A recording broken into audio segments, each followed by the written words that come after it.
What's down, family? It's your boy Slim South 504. Make sure y'all subscribe to Hooded Jude. You heard me? Let's go.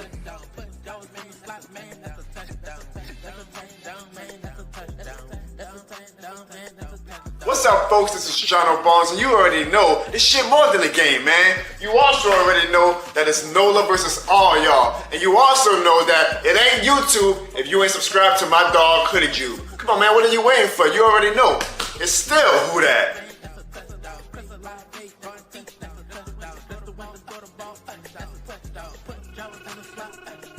What up, family? This your boy The Right, repping that Who Dat Nation all the way here in Florida. If it's YouTube, you gotta subscribe to my boy Hooded Jude.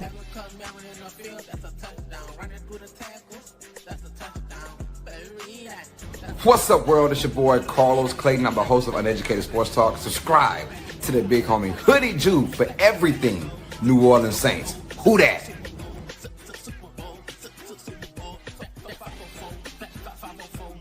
Hey, this your boy, Dog 17, the host of the Keeping It Real Who Dat Sports Podcast. Just want to remind y'all, go ahead and subscribe to my homie Hooded Jude's channel.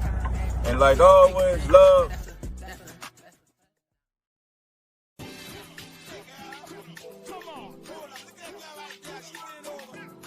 What's good, guys? My name is Zach. And I'm Nonfiction, and we are Real Fan Sports. And you need to stop what you're doing right now, hit that subscribe button, and subscribe to your boy, Hooded Jude. Hooded Jude. What's good? Who Dat Nation? Y'all, we are back with another live podcast. Come on, y'all. You already see by the damn thumbnail. You already see it, right? Come on, man. We're going to be talking about that QB battle that's going to be going on right now. We're going to be talking about the trade that just happened as well. And we're going to talk about some other players in training camp and stuff as well. And talk about a little bit of a recap of the Jazz games as well, just to kind of touch up on everything, especially with that QB battle going on. So, if you're new, make sure you hit the subscribe button. And also, like I always tell everybody, grab a drink, grab a snack, sit back, and let's talk some Saints football.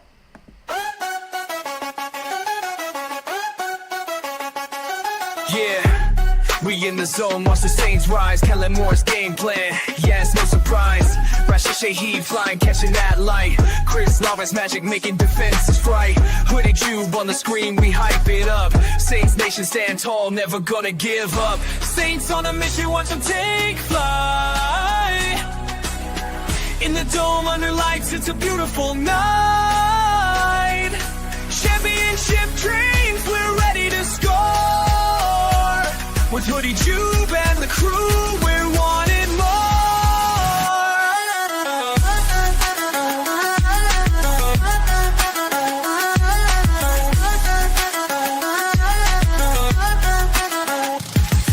Demario Davis bringing a tackle heat. Cam Jordan rushing, can't escape defeat. Tyrann Mathieu lurking, he's a defensive ghost. New era in New Orleans, yeah, we want it the most. Touchdowns on the board, the crowd goes wild. Feel the energy surge like a hyped up child. Saints on a mission, watch them take flight. In the dome under lights, it's a beautiful night. Championship dreams, we're ready to score. With Hooded Jude and the crew, we're wanting more.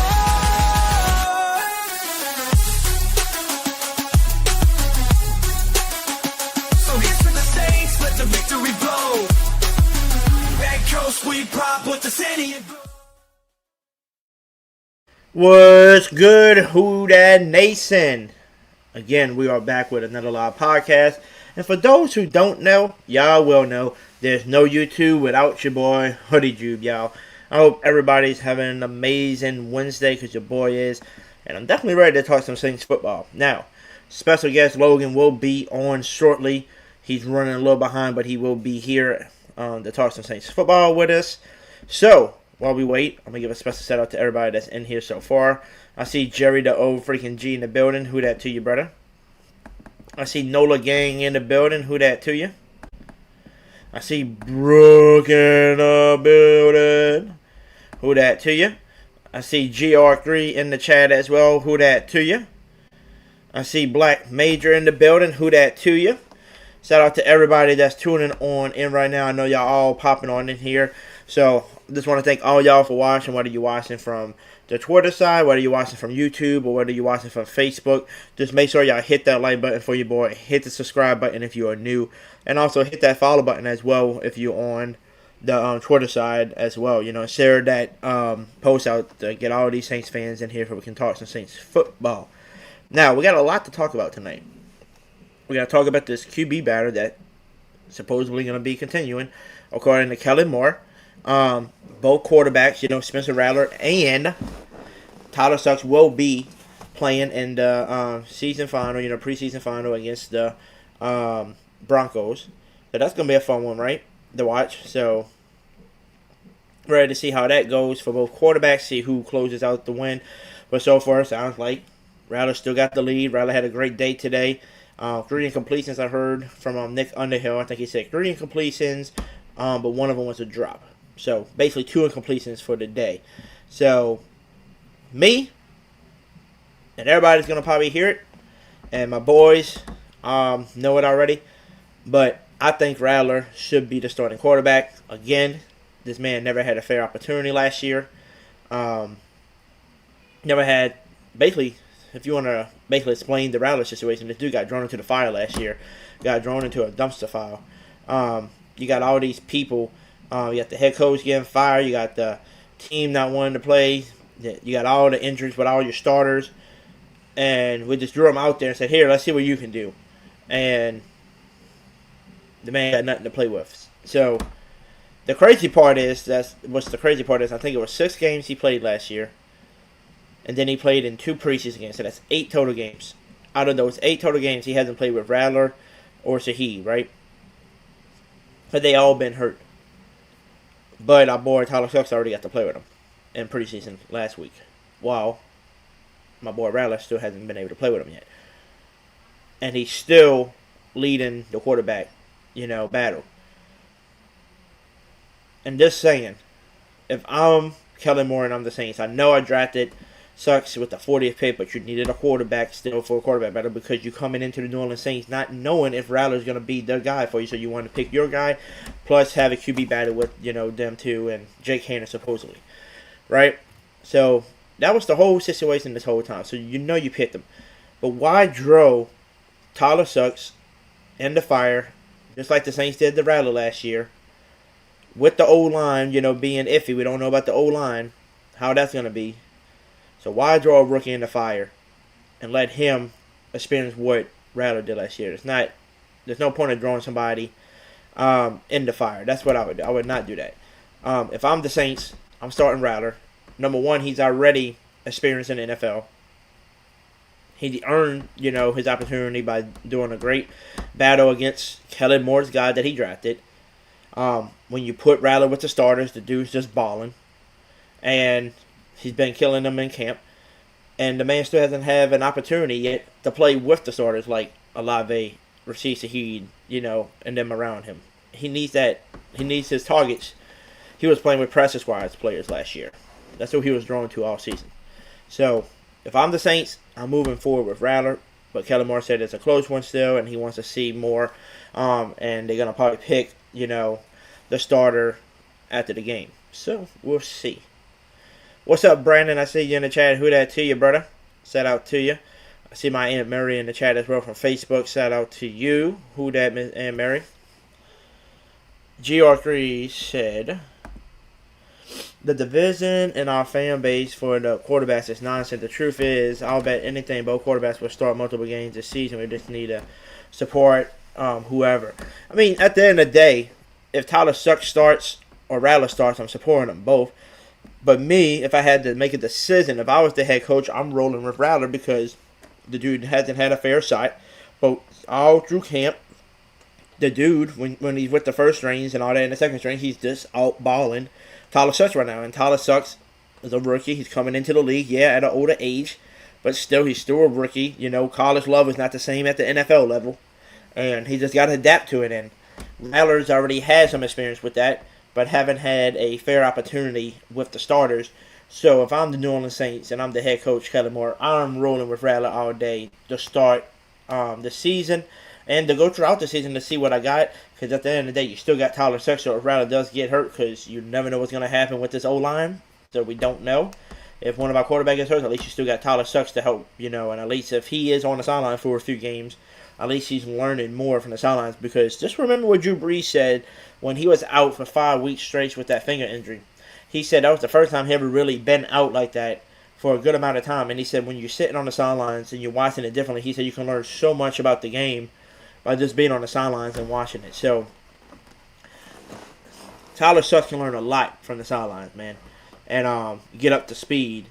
While my boy Rattler, who already got experience, who's already doing good, let him play. Let him be the starter, and let's see how everything goes. And just remember, Rattler did really good last week as well by leading us back to a tie instead of us losing the game, right? So, shout out to Rattler playing good. And still, shout out to Shough, man, for a rookie, you know, still coming in here and competing. I like it. My boy Brandon said Rattler has only played 2 plays with both Olave and Shough. Yeah, 2 plays. Because Olave got hurt and then Shough went down. So, yeah, he ain't had nobody to play with. So, when you're playing 2 plays with somebody, that ain't nothing. I see you, Samuel. Who that to you? Glad to see you in the chat as well. Trying to make sure I didn't miss anybody. Oh, Black Major said QB1, the Snake. Yeah, totally agree, dude. I think Rattler is going to be the starting quarterback. That's just my opinion, though. Slim South. Who that to you, brother? How you doing, man? But, let me pull this up for y'all, too, because we do need to discuss a little bit of this trade that happened today. Where is it? Here it is. Alright. So this is from the Denver Broncos, right? We have agreed to terms on a trade with the New Orleans Saints for a 2026 4th-round pick and a 2027 7th-round pick in exchange for our receiver, Devon Valet. I think that's how you're saying his name, Valet. But he was a 7th-round pick, wide receiver last year. 6'5", 210 pounds, big body, you know, big, tall receiver that you need, that we are missing on the team, as well as Bub Means went down with an injury. I wasn't too happy, to be honest with you, with the 4th-round pick. But as I'm looking at it on Twitter about that saying with Adebo getting picked up by the Giants and signing with him, we should get a 4th-round pick back. So it ain't like we're going to be missing no 4th-round pick next year. So I guess it's okay. I mean, they said there was other teams interested in this guy as well. So if other teams are interested as well, he must be pretty dang good, you know, if he's getting some interest from other teams and people trying to offer the same type of offer we was offering for him, right? So, 6'5", big body receiver, made some big plays for Denver last year, and I'm ready to see what, you know, Kellen Moore uses him for. At the end of the day, I think Bud Mean was supposed to be our big boy receiver, big body, and the dude just got injured and he's out for the season again, unfortunately. So hopefully Bud Means can get those injury bugs fixed and hopefully come back next year stronger and better than ever. That's what I'm hoping. What's up, Tim Dunn? Who that to you, brother? He says, sucks QB1. I would have to disagree with you, brother.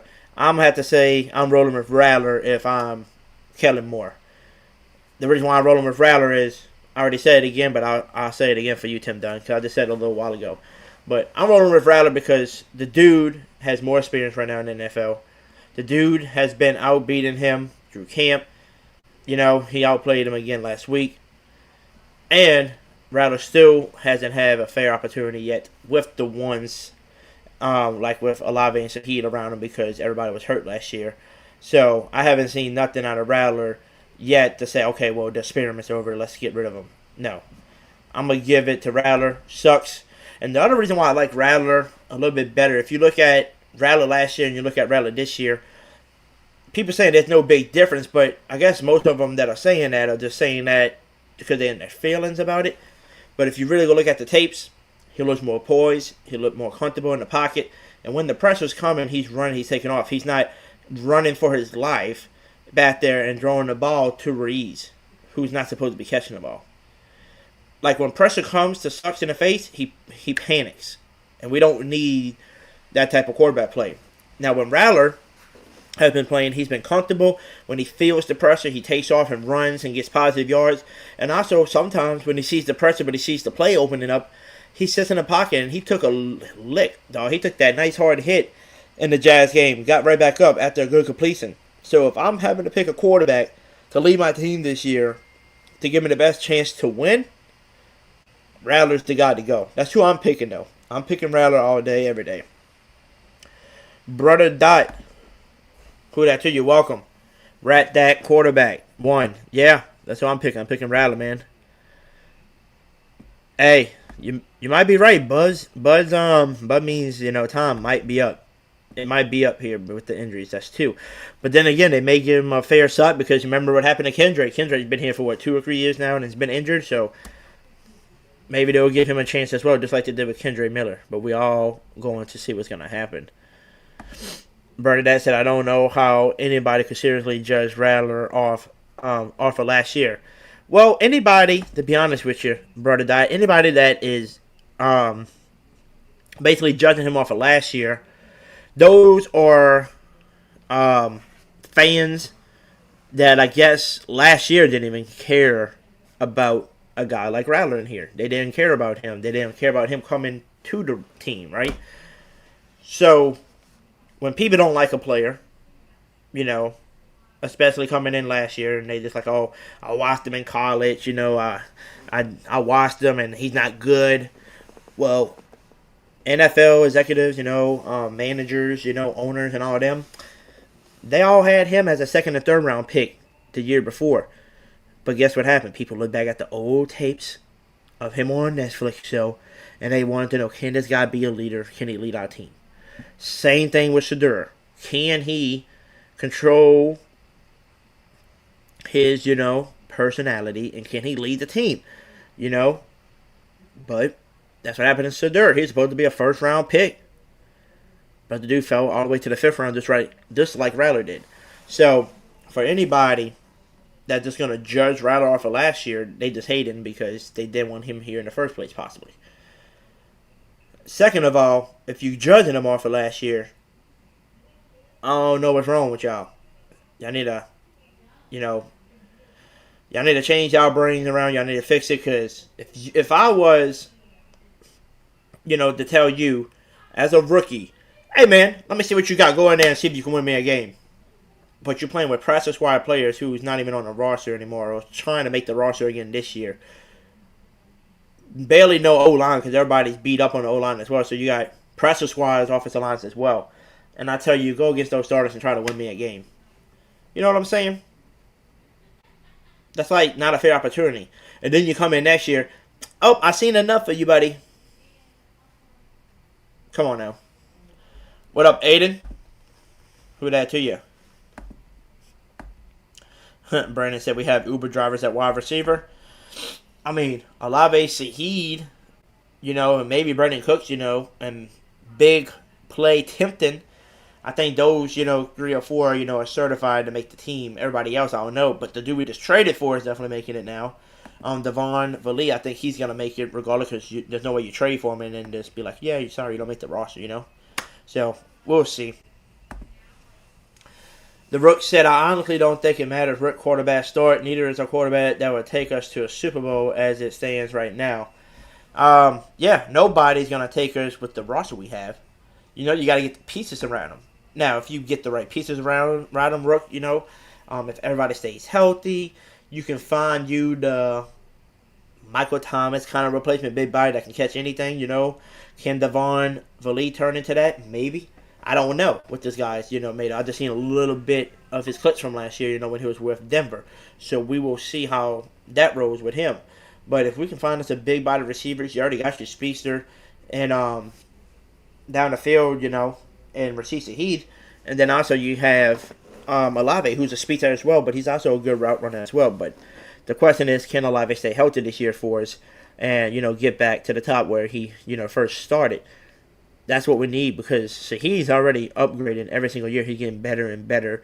And it looks like the way Kellen Moore's been using him is going to be very interesting. And I think Rasheed Shaheed, if he can stay healthy this year as well, I think he can have one of the best seasons of his career so far, especially under a guy like Kellen Moore. So, to me, I think both quarterbacks are going to be good for the team, but none of us going to know how good they really are until we see them with the starters.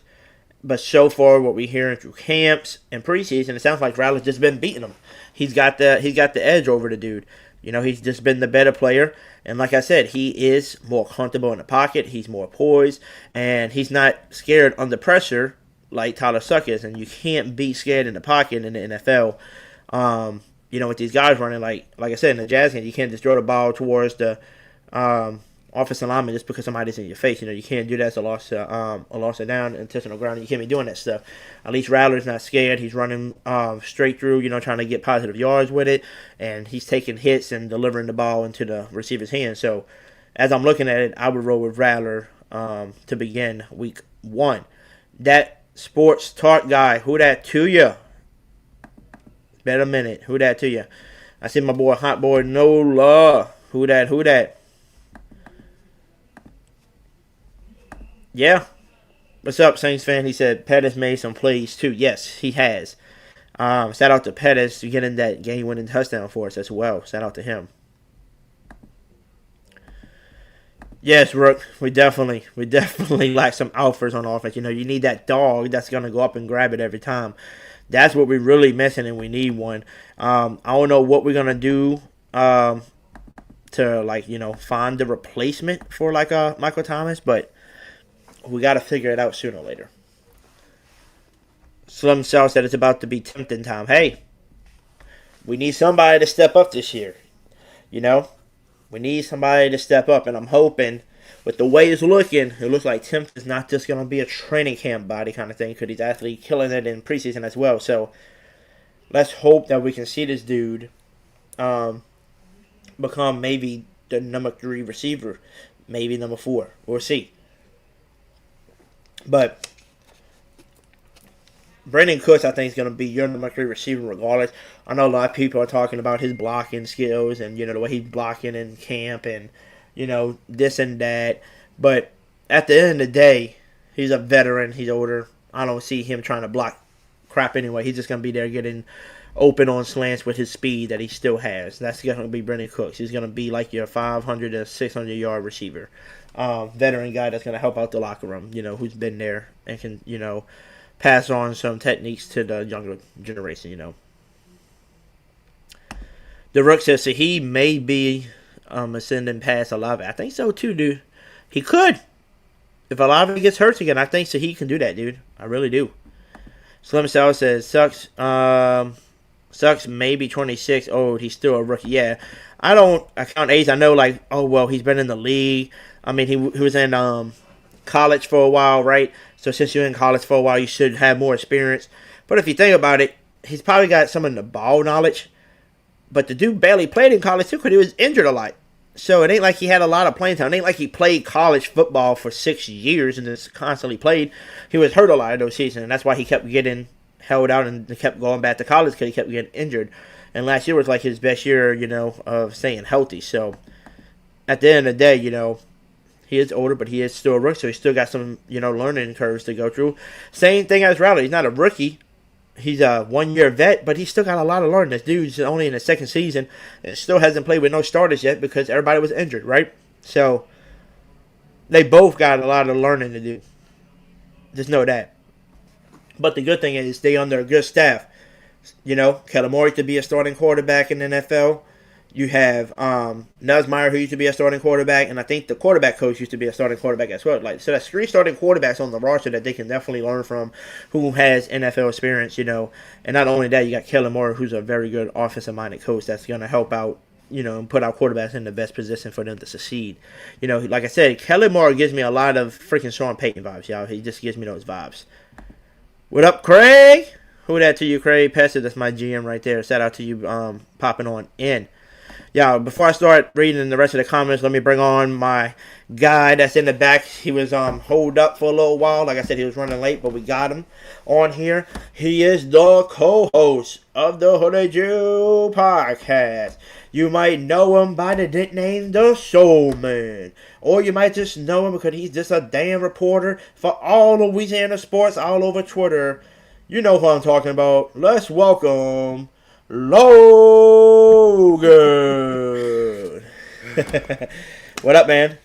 What's going on, Hoodie? Sorry for the delay. Was just helping a friend in need. Thanks you and everyone else for being patient with me. So, thanks for having me on per usual. Yeah, no problem, man. While you was gone, just been talking to the chat. Covered two things so far, and I'll let you touch up on it right now, and we'll save some of these comments for later. Number one, I was talking about Devon Valet, I think that's how you say his name, the trade that we got. 6'5" body, 210-pound receiver. Did pretty good for a 7th-round pick, under the Sean Payton, era, under his offense. And the Saints wasn't the only team that offered a 4th round and a 7th round. They had other teams interested in offering the same thing, but Broncos decided to roll with us because they think that if we have a worse season, they can get a better 4th round pick over everybody else that was trying to offer them picks. So, yes, I'm a little upset at first with the 4th round pick, but since you're getting one back for Debo, it's not like you're losing a 4th round pick, but you are because you're giving up. That could be 2 4th rounds for next year. But the dude must be pretty talented if multiple teams was offering the same thing we were and was interested in the same guy. So what is your thoughts on that? So, first of all, I was actually shocked that we actually made a trade for a receiver. And when you first notified, you was actually the one that notified me because I was just sitting in a recliner in the living room when it happened. And I didn't know too much about the guy, so I had to do research, as I told you I had to do. And he wasn't too bad at Utah, but he's been ridiculed. His playing career has been ridiculed with injuries, and that kind of worries me.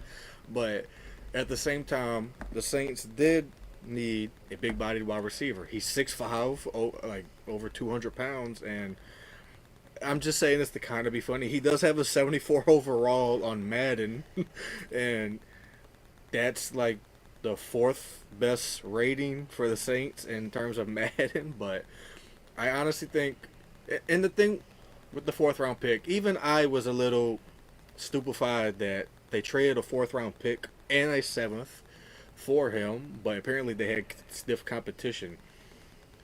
But I think it's going to work out, hopefully, because sometimes all people need is new beginnings somewhere else. Sometimes the grass is greener somewhere else. And Kellen must have liked what he's seen with Valet because there were other options out there. I mean, I've been advocating for Hakeem Butler for a while now, as you know, but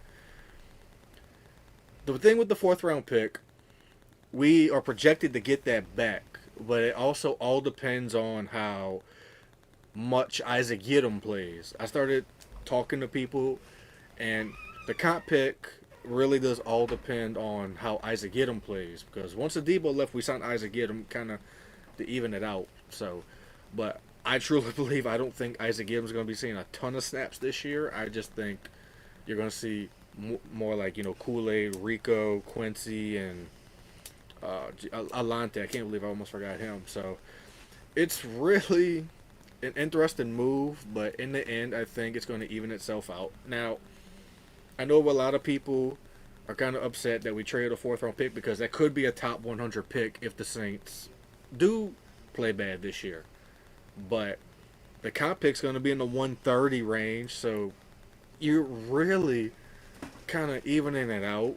Maybe you might not be picking in a high 100s anymore, but you're still going to have a 4th round pick. So it's kind of like you didn't really lose anything but a 2027 7th round pick. So in the end, we have a big body wide receiver now. He's the tallest wide receiver on the roster. I just hope it works out because Coach Payton in Denver was saying that Valet reminded him of a young Marcus Colston. Now, I just think that's ludicrous to say, but I think in the end it's going to work out.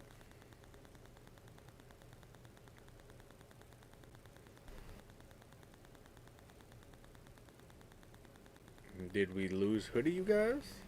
Mm-hmm. You there? Oh, there he is. There he is. Yeah, my thing. Yeah, my internet's my internet's acting up a little bit. Sorry about that. But yeah, man. I think he can make the roster, especially being a 6'5" receiver, right? You know, big body. And he was making some big plays last year for Bo Nix, you know. Mm-hmm.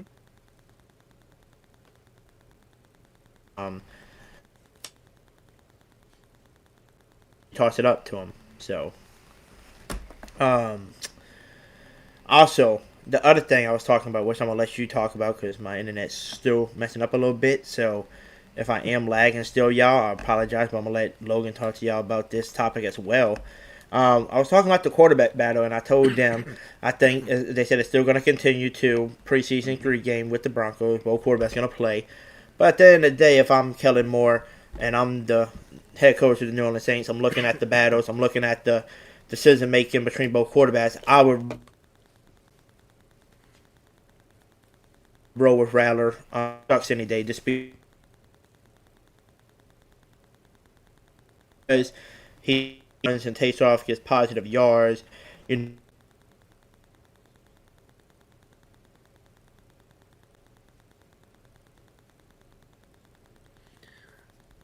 So I think we lost Hoodie. What you call it? Oh, okay. It started lagging me again? Yeah, so... Yeah, I don't know what's up with this internet tonight. I guess it might be the clouds in the sky, but to kind of go off of the point I think you were trying to make, because I know to be helpful before it lags again, but I honestly think the reason why this quarterback competition is dragging out is because I truly believe Kellen Moore wants Tyler Shough to win this job. Because you don't spend the 40th pick in the NFL draft on a player if you don't want them to be a starter. That's just my belief. I don't have really much intel on that situation, but my belief is Kellen Moore really wants Tyler Shough to be the starter. Point blank, period. He has no ill will towards Spencer Rattler, of course. He loves Spencer Rattler too, but I truly believe he's waiting for Tyler Shough to take the job so he can start against the Cardinals week 1. And if Tyler Shough doesn't take the job, then Spencer is your quarterback. And as of right now, going with the battle, it is dead even.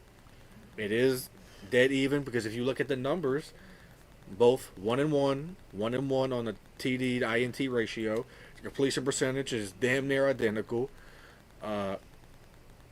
It's really a tight race. I truly believe Shough won the battle game 1. And Spencer won the battle by far in game 2, so it's anyone's it's anyone's job for to take it in game 3.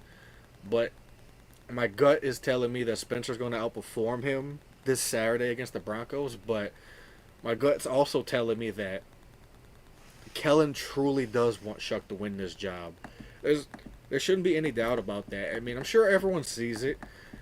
Because Rattler did incredible last week, and I was very happy that Jake Haener didn't get to play out there at all.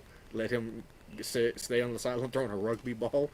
But I seen Rattler kind of, after he threw the interception, which was kind of half and half on him and on Tipton, but also going to the well too many damn times, going the same route over and over again. Eventually a defense is going to catch on. But Rattler did really well in game 2, just like Shough did well in game 1. So, yeah, I really think, in the end, I think Rattler's going to be your starter week 1 against the Cardinals. But I just think Kellen really wants Shough to be the guy. Yeah, I mean, to be honest with you, just to read G.R. Scree's thing, if Kellen Moore really wanted Shough to be quarterback 1, wouldn't it make more sense to have him named the starter long term to get all the reps? Well, yeah, but also the thing is, too, if you say you're going to have a quarterback battle, which he did, and you see the way the quarterback battle is going currently, how Rattler's been beating him, basically, it would be stupid to say, you know what, Shough is the starting quarterback now, knowing Rattler's been outplaying him regardless. And I know a lot of people say you look at the numbers in preseason, and you're saying the battles, even because you see the stats. But when you look at the videos, and you watch the clips, and you watch all the other stuff that they were doing through training camp, and all these things, Rattler just has been the better quarterback overall throughout the whole thing. Plus, like I said earlier, which before it started lagging on me, and I said this earlier before you came in here, Rattler just looks more poised, more comfortable in the pocket. That's just, to me, that's what he looks like. When pressure's in, Shugh's face, he panics. Rattler ain't panicking. When pressure's in his face, guess what happens? He takes off and he runs. Now, when people say the quarterback battle is even because of the stats, that's cool. But when you take that one big thing that everybody should know, it's panicking in the pocket. That's the number one thing that a quarterback should not have in the NFL. You should not be panicking and just throwing it to an offensive line or something like that because you worried what's going to happen. You know what I'm saying? And for Spencer Rattler to go from last year, happy feet, kind of nervous, to being poised, taking hits and taking off, that just shows you that he's more NFL ready and ready to lead the team this year more than Sucks right now. And that's just my opinion. Yeah, and I don't disagree with that at all. Rattler definitely looked a lot more comfortable in Game 2 than he did in Game 1. Now, in Game 1, it kind of looked like he still had that little bit of happy feet that you mentioned, but then, in Game 2, it looked like he settled down a lot. Just like, in Game 1, it looked like, Shough was more poised at the time, and then Game 2 gets around, and Shough was kind of like, happy feet and throwing it to an offensive lineman, which that specific offensive lineman he threw it to is actually going to be the one to get his tail hurt, Cesar Ruiz, which... The crazy thing is, a few weeks ago, we was actually talking very highly of him, and then now here we are, 2 weeks into preseason. It looks like you don't have a right guard. I know. Gave this man an extension just a couple of years ago, and it just looks like he has not gotten any better. You're in preseason, basically going up against backups, and you're getting your tail kicked almost every snap? Come on now. I mean, that's the one thing. Now, Tyler Shough, that was an absolute awful play, throwing it up like that. There was that one play when he was in Louisville when he did that, and it led to an interception, which was very ugly, but you can't do that in the NFL. But all in all, I think once the quarterbacks, whoever it is, whether it's Rattler or Shough, they have to be comfortable with the line that's in front of them. There's always a weak spot on the line. There's always going to be. And it doesn't look like it's going to be your left guard, which is going to be Trevor Penning. He looks like he's going to be your starting left guard, and it looks like he's going to be pretty damn good. Fine. Mm-hmm. Your weakest link on this offensive line right now is undoubtedly Cesar Ruiz. And I would kind of hope at some point, whether it's during this cut period or maybe it's in the 2026 NFL draft, that you have to go draft a right guard. You have to go draft the right guard. What about Simpkins? Simpkins, he can play guard. He very much impressed me. I talked about this on your show, I believe, last time or the week, Game 1 actually. He has never played center. That was a new position to him in Game 1 and even Game 2. He was a guard when he was at South Carolina State before he transferred to South Carolina. So Simpkins, I think he's on this 53, and I know they just traded for a backup center from the Jags. They traded Colin Saunders to get him, but Simpkins, he's got to be on this 53 because Will Clapp is out, and you need someone that you can, for the season, and you need someone that you can plug in there. And it looks like Simpkins. I went back and watched a few of the clips, and he finishes his blocks. Let's just say that there's been a lot more pancakes I've seen from Simpkins than I've seen from the IHOP and Slidell lately. So yeah. I do have a question for you about What's this, up? though. All right, so you already know Banks and Fuaka got their spots locked up. Aaron McCoy got his spot locked up. You said Trevor Penning possibly got his spot locked up. Ruiz, kind of struggling. But this is the question, and I seen it somebody posted today. I think they said Dalton Risner, however you say his name, is still available out there. Like, why won't the Saints call him in and take a look? This dude's a veteran, really good guard, and you can put him in if Penning went down, or you can put him at right guard where Cesar Ruiz and tell Cesar, hey, man, if you don't step it up, this man's going to take your job, Like, I want to see something like that. He's sitting out there, and he's a veteran. Right. I mean, I've been wanting the Saints to sign Dalton Risner since Clint Kubiak was the OC, so basically last year. I honestly thought when they signed Dylan Radunz that I'm like, okay, we got a pretty decent backup lineman, but after seeing him in action, I'm like, okay, we need some more backup offensive linemen. But the one thing I can say, there's been a few backup linemen that I have, like Simpkins, one of them. Barry Wesley, who's been a backup tackle. They signed him. Yeah, they signed him from the Birmingham Stallions. It's a UFL guy. I think the Saints ought to sign some more UFL guys. They signed, I can't pronounce his last name. They signed the two-time All-UFL center from the St. Louis Battlehawks a couple of days before the game against the Jaguars. He didn't get any snaps. He was on the sideline, but I think you got to see what you have in him because he can play center and guard. He was a two-time UFL, All-UFL at center. I honestly think you got to see what you have in him. But I honestly think it's like the Rook said in the comments. They might be waiting for the cuts to happen. And I think that's kind of smart at the same time because a lot of good people are going to be getting cut. I've said that many times before. A lot of people are going to be cut or traded, and you got to see who's going to be out there. And I think Brandon Sheriff is just announced his retirement. Rook, I got to double check that, but I think he just announced his retirement. But yeah, you got to get some backup offensive linemen, and Simpkins and Wesley are the ones that I hope they keep.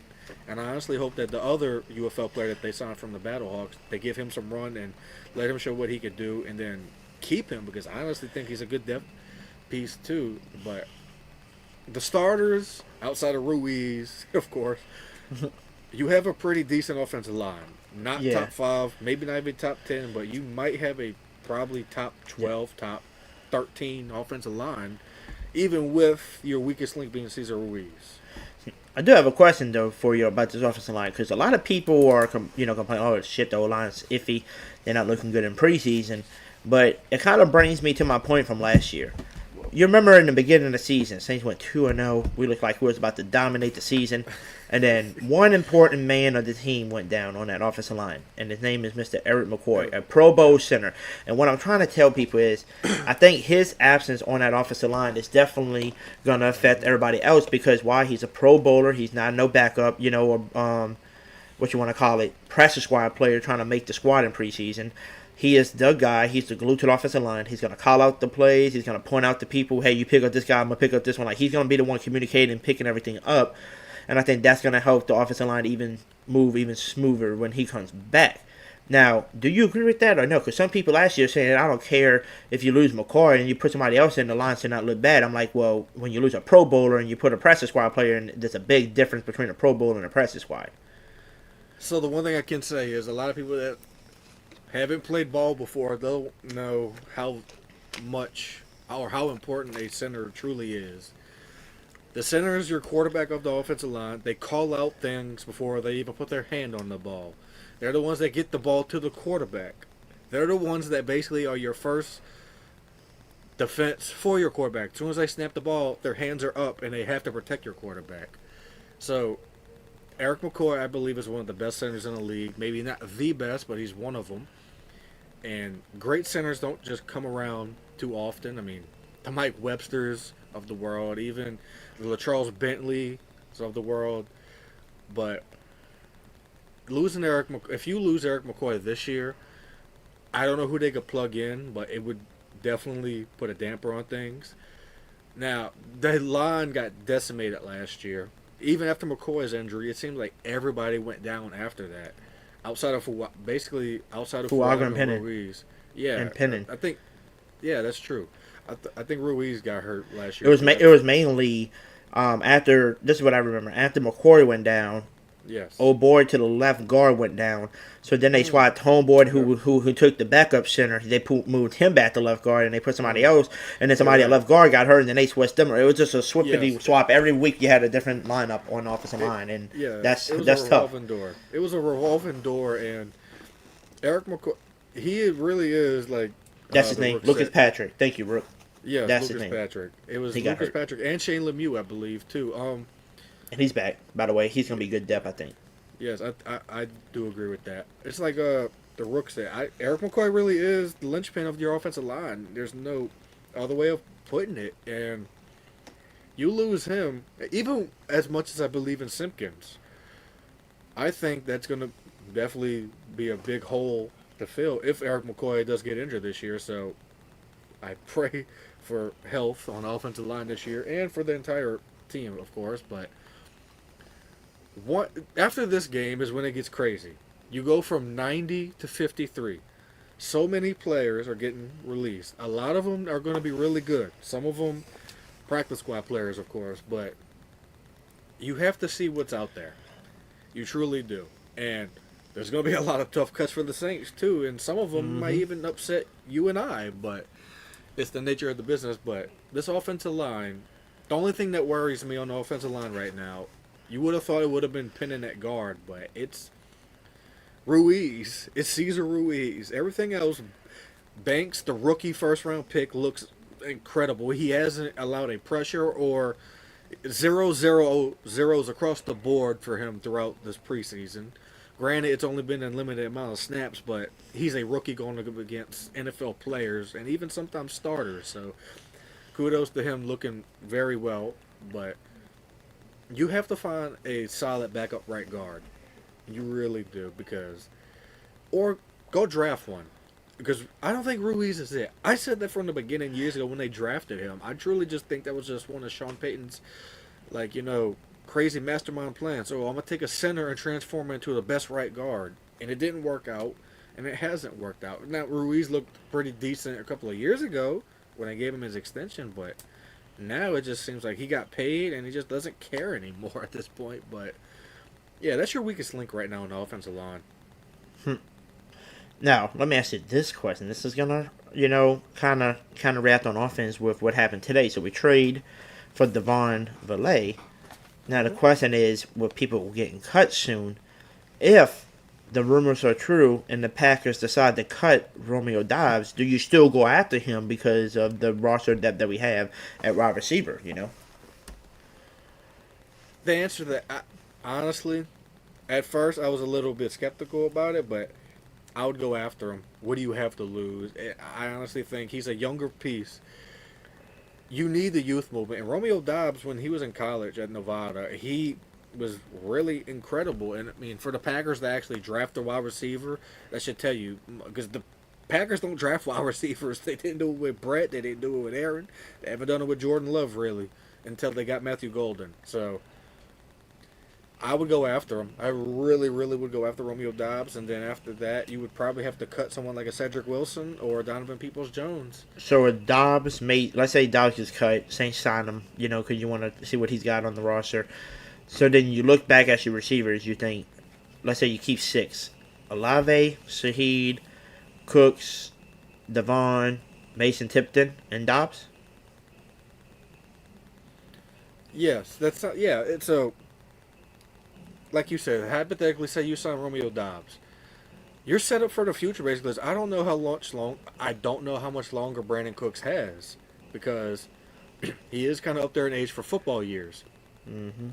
But not like in people years, football years. And you will have Chris Olave, Rashid Shaheed, Romeo Doubs, Mason Tipton. I'm forgetting somebody. Devon. Devon Valet, who we just got. I got to get used to knowing that he's on the team. Yeah, and there's There's 5 young receivers right there outside of Brandon Cooks. There's 6. That's 6 wide receivers right there. That's pretty solid. And I really want to list Velus Jones as a wide receiver, even though he's probably going to be used in that Cordero Patterson way, like the Vikings did and the Falcons used them.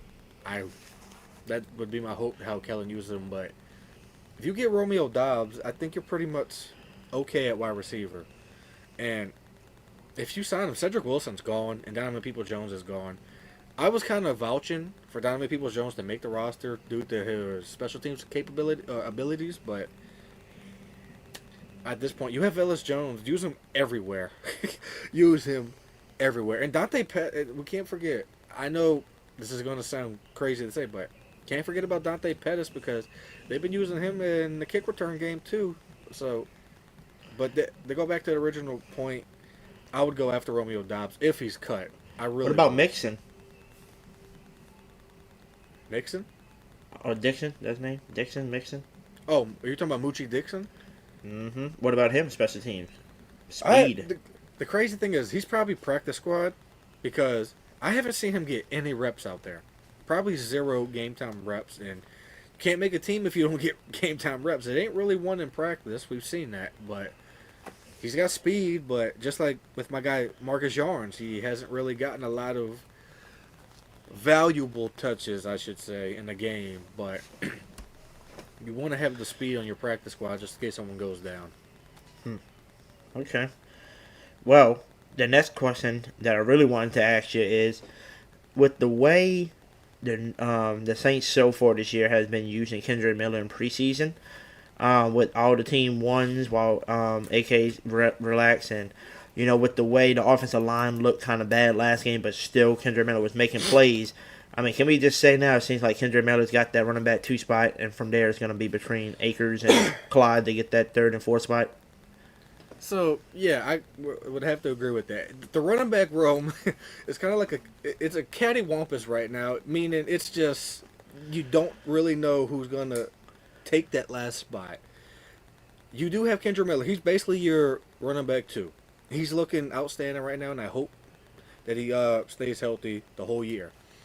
The running back 3 spot, you would have thought that was Devin Neal's, but he's been hurt, so that's been up for grabs.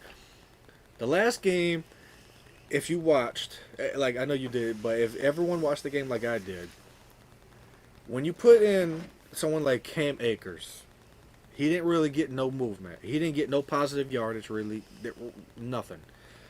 You put in Velus, he was able to do like a little bit here and there, but you basically are using him like as a Cordero Patterson, running back and receiver, all over the place. Kind of like in a gadgety kind of way. Technically, he's not a running back, so I wouldn't really kind of list him as that personally, but that's just me. If you ask me who that running back 3 spot should be, and I know I'm going to sound biased, but Clyde. It's got to be Clyde. Clyde Edwards-Helaire. I mean, go back I to think the first hit. That hit right. he took and just kept his balance and kept going. Exactly. That was like that reminded me of the LSU game where they did that to him against Alabama, and he just kept going. I was just about to bring that up, but I'm glad we're on the same wavelength. But you go back to preseason game 1 on Tyler Shoug's long touchdown to it was Mason Tipton, I believe, or it was Dante Pettis. Can't remember at the moment, but the person that set up that block so Tyler Shough could step into that throw was Clyde. Now, I've said this on the program before. Running backs can't just know how to run the ball. You have to be able to know how to catch. You have to know how to block as well. Clyde can do all of those things. I don't think Kendrick Miller's that great of a pass blocker. I doubt Cam Akers is. And Velus Jones is a little bit on the smaller side to go out there and pass block somebody. Maybe out there in open space and as the slot wide receiver out there, maybe like a screen or something. But Clyde has to be your running back 3. And if they're going to keep 4 running backs, it's either going to... I have to say Devin Neal, but I know for a fact they're going to keep Velus Jones. It seems like Velus Jones and probably Devin Neal, the way that we kind of heard Kellen Moore talk today, it seems like Devin Neal and Velus Jones are locks. So I don't know where that leaves Clyde at, but I honestly think he still makes this roster. Because Velus Jones, like I said, he's not a running back. He's really nice. He's a Cordero Patterson. So I think you have to keep Clyde on this roster. And the people that got to get cut is Cam Akers, which I know you was a huge fan of that signing when they first got him. And I know I was kind of against it, but I was willing to see what he could do. And it just seems like Cam Akers couldn't get anything done. And it was just like you said, when Clyde basically took that hit in that Jaguars game and just was able to keep going and bounce off of tackles like you've seen him do when he was at LSU all those years ago. In the Alabama game, I was getting messages one after the other after that happened. My DMs was being flooded, my text messages, everyone was like, man, you was right about Clyde. I'm like, but and I honestly hope he makes it. Because like I said, it's really a cattywampus of a running back room right now. Yeah. And it'll be interesting to see what happens in this game 3. Because some people, I think, are on the bubble right now. There's a lot of bubble players that need a good game 3. Yeah. Against this Broncos team. Do you have a paper by you? 'Cause I know you got a pen in your hand. I do. All right. I need you to do me a favor. Just write some name down. So I have an empty list. And what we're going to do is, you and me's going to go right now predicting whose jobs is safe right now. Because we're going to try to predict the 53-man roster. So number 1 and number 2, we know Tyler Shough and Rattler is going to be safe. We know the 2 quarterbacks. We don't know about Hayner yet because he could be safe for the... So we're doing a 53 prediction right now. Yeah, let's do a prediction. Let's see who we think is going to be safe and who's not safe. Because we already know who's safe, predicting starters. But from there, your depth pieces, who will be your safe players. So number one, Rattler and Sucks. I think those two going to make it. I don't know about Hayner. Maybe he makes the team as their, the reserve. He's probably going to, I think, unfortunately, and I really mean unfortunately, I truly believe he's your third string quarterback, even though I really wanted Decker. Hunter Deckers to get some sort of reps. He just didn't. He'll probably be on the practice squad. I mean, you can only have so many practice squad players, but all three of those quarterbacks will be on your 53, in my opinion. Okay. Unfortunately. All right. So with that, I'll say AK and Kendra. I think those two are safe for sure. That's just me predicting, just looking at starters. All right. Receivers, you can put Olave, Shaheed. I'll say Brandon Cook because I'm a veteran. I just think he's gonna beat most of these other people. Cooks is a lock. He's definitely a lock. Yeah. And then I'll say Devon because you just traded a 4th round pick for this dude. I doubt you're gonna trade a 4th round for him not to make the roster. And then I'll say Big Play Tipton. Now after that, who's gonna take that other spot? That last spot or two. So I'm gonna say those. Yeah, so we have Olave, Rashid, Cooks, Tipton, and Valet. Yep. The person I think that takes the last wide receiver spot, I would have to say, is probably Cedric Wilson. I think he is a Kellen Moore guy. They was in Dallas together and then he left for the Dolphins. I truly believe Cedric Wilson's making this team. And then unless Dobbs comes. Unless we get Romeo Dobbs, which I'm hoping we do. I'm saying that on the show. I really hope we get Romeo Dobbs. But Pettis. The Rook said Pettis. I think it's going to come down. Yeah, good catch, Rook. I truly believe that it's going to come down to Pettis and Cedric Wilson. Okay, so we're going to leave that last spot open. We're just going to put what we can guarantee, we think. So, you already heard the coach, huh? Big Play Tipton. Come get us in the huddle. Come break the huddle for us. Tipton has looked really well. He's looking like the player he has in camp the last 2 years. And that's making me happy because we've seen a lot of these training camp MVPs, when they get the preseason, they go ghost. So, and we all know Tipton's a smart guy because he went to Yale, so he's got to be a smart fella. So, he looks like he's going to be really good for us. And I know a lot of people are comparing him to Lance Moore, and I just think that's an awful comparison because I don't think people truly know how great, they forget how great Lance Moore really was, I think. But I don't have a comp for Mason Tipton yet, but give me like a few days and I probably will have one. But I think Tipton's a lock on this roster, and the last spot I think goes to Cedric Wilson or Dante Pettis. All right, so tight ends. Jawan's a lock. After Jawan, is there anybody that that's going to be a lot? Maybe Welch, with the way he's been playing? I think Jack Stoll, when Ross came on this show, he did make a lot of valid points. The Saints do not have a fullback, and basically Jack Stoll is your fullback. He's basically your David Thomas. If you go back to the 2006 year, we had a fullback, but David Thomas. Hill? Yeah, exactly. He was kind of like a David Thomas, Josh Hill type of tight end.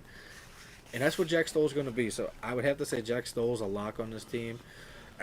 After that, so we'll just leave it like that, I guess, for right now. After that, I would have to say, because this concerns me, Foster and Taysom, they've been at practice, but they haven't suited up and they haven't practiced. They've been on the sidelines. They're working their way back, but I have to believe Foster Moreau is going to be playing at some point. So he's probably going to start the year off on the PUP list.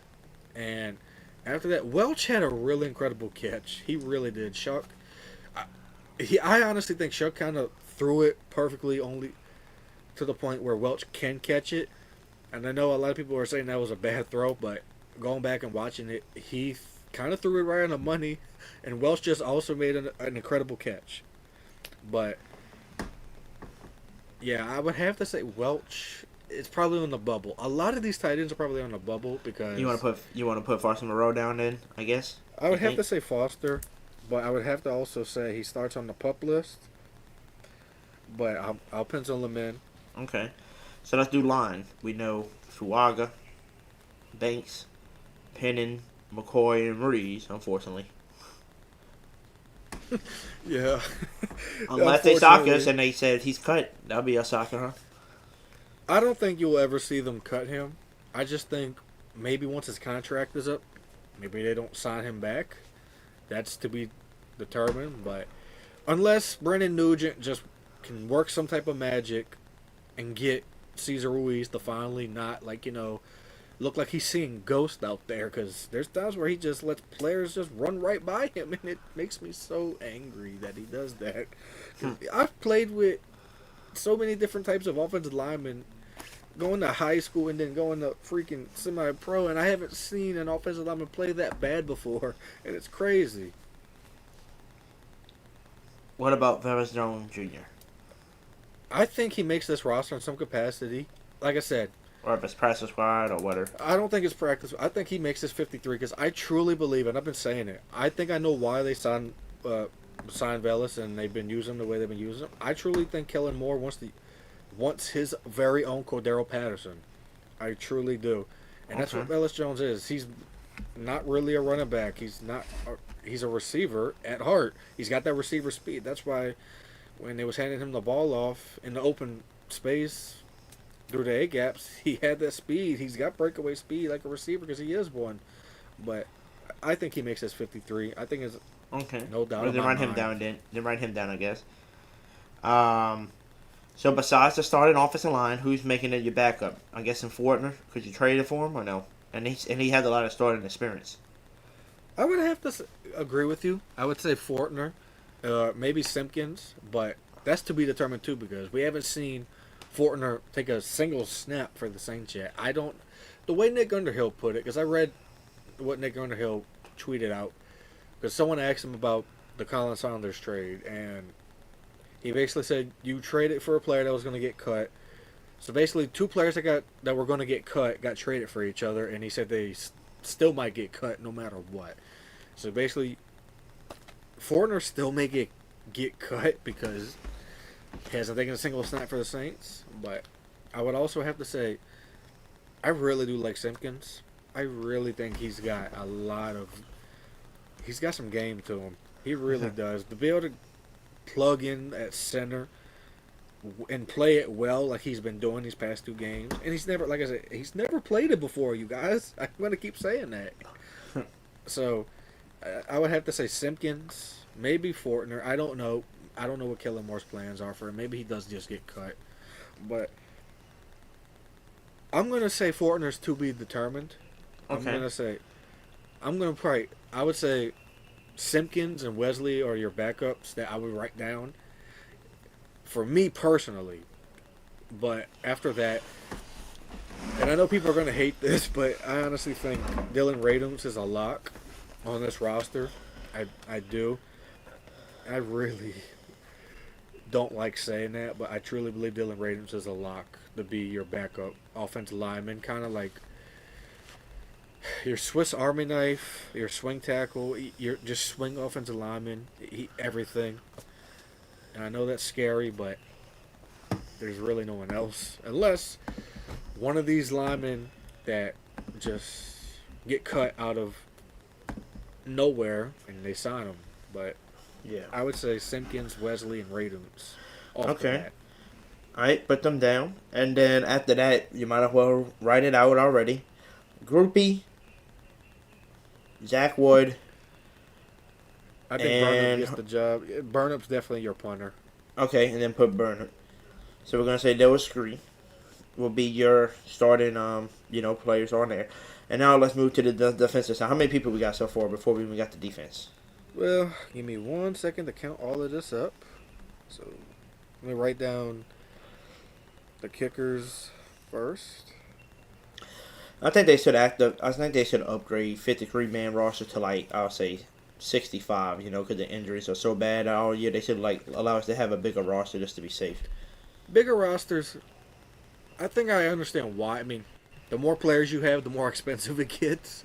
Mm-hmm. I think that's probably what they're thinking is. So I think right now, let's see, we have 3, 6, 9, 10, 11, 12, 13, 14, 15, 16, 17, 18, 19, 20, 21, 22, 23, 24, 25. So almost half of our people, basically. So now when we move to the defensive side, now let's name our defensive players. Let's do defensive line, which we know we're going to have a lot of depth there, so let's get them out the way. Chase Young. Yep. Chase Young, Carl Granderson.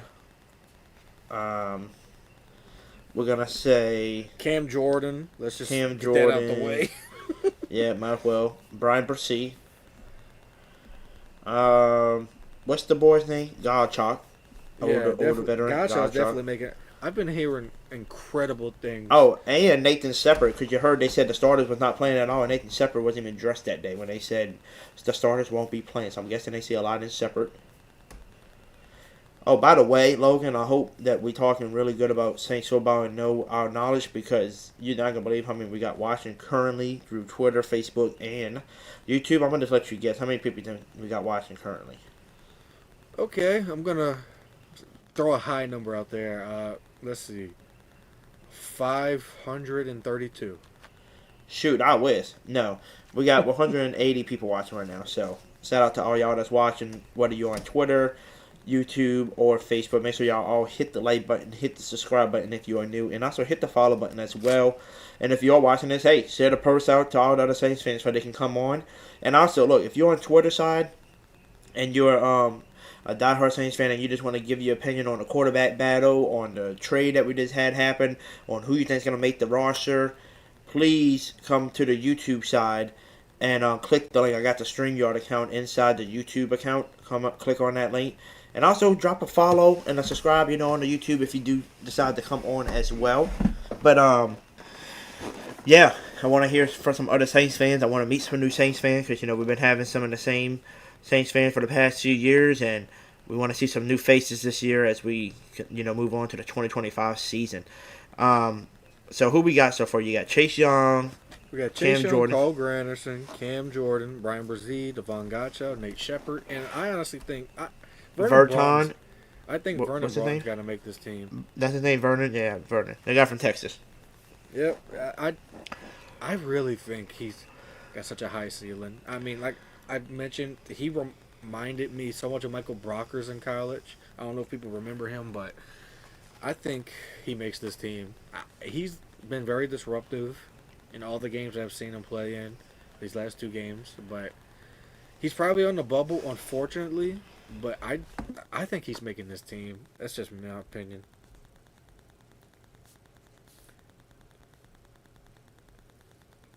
But I'll say that linebackers.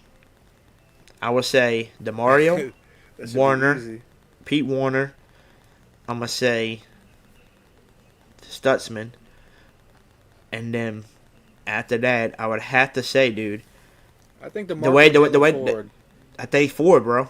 Ford or DeMarco. Make it. I think both of them make it, bro. Okay. Oh, and guess what?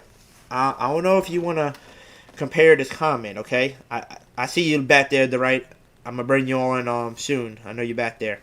But I want you to compare this, and I want you to hear this. They said we were 1 year short or 2 years short of, keeping Dennis Allen. We should have brought in Stanley in town like this at DC.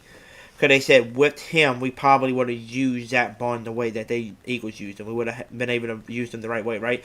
Now, they said the good thing is about him coming this year, they thinking they can get some really good playing out of no other than you just missing him, DeMarco Jackson, who looks like he can be used in the right position this time under, Staley's defense. Also, I'm glad Saints fan came in here and put it in the chat. Christian Boyd, bro. He's got to make the roster. Put him down. I think you're going to see a lot of defensive tackles on this roster. Boyd's got to be on there. He's looked rejuvenated. Mm-hmm. I really like DA being out of the building. Seems like a lot of people have a lot of new life, more juice. A lot more juice, newfound life. I'll write down Boyd.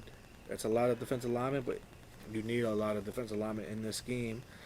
But when it comes to the linebackers, I think Ford and DeMarco both make it because both of them have looked really well in the preseason. And that's That's 5 linebackers, and I think that's Okay. pretty decent. But after that's the DBs. Okay, so we'll say that. So let's put Alante Taylor, Kool-Aid, Quinton Riley, Rico Payton, and I guess Isaac Edom. If you want to say Isaac Edom. If he even makes the roster. And then for safeties, Justin Reed, I'll say Sanker, Julian Blackman, and I guess Jordan Howden. And then you just gotta count and let me know how many people we added already. I think I know he's a special teams ace, but I pretty much think JT Gray's making this team. Yeah, put him down too. So he's already a I know- special team guy. So yeah, he's like the captain of the special team. So yeah, put him down. Exactly. So I don't know how many we have, but All right, so we had 25 Ayler before we came to defense. Remember, so just leave so off where had we. All right, so we had 25. Let me count this up.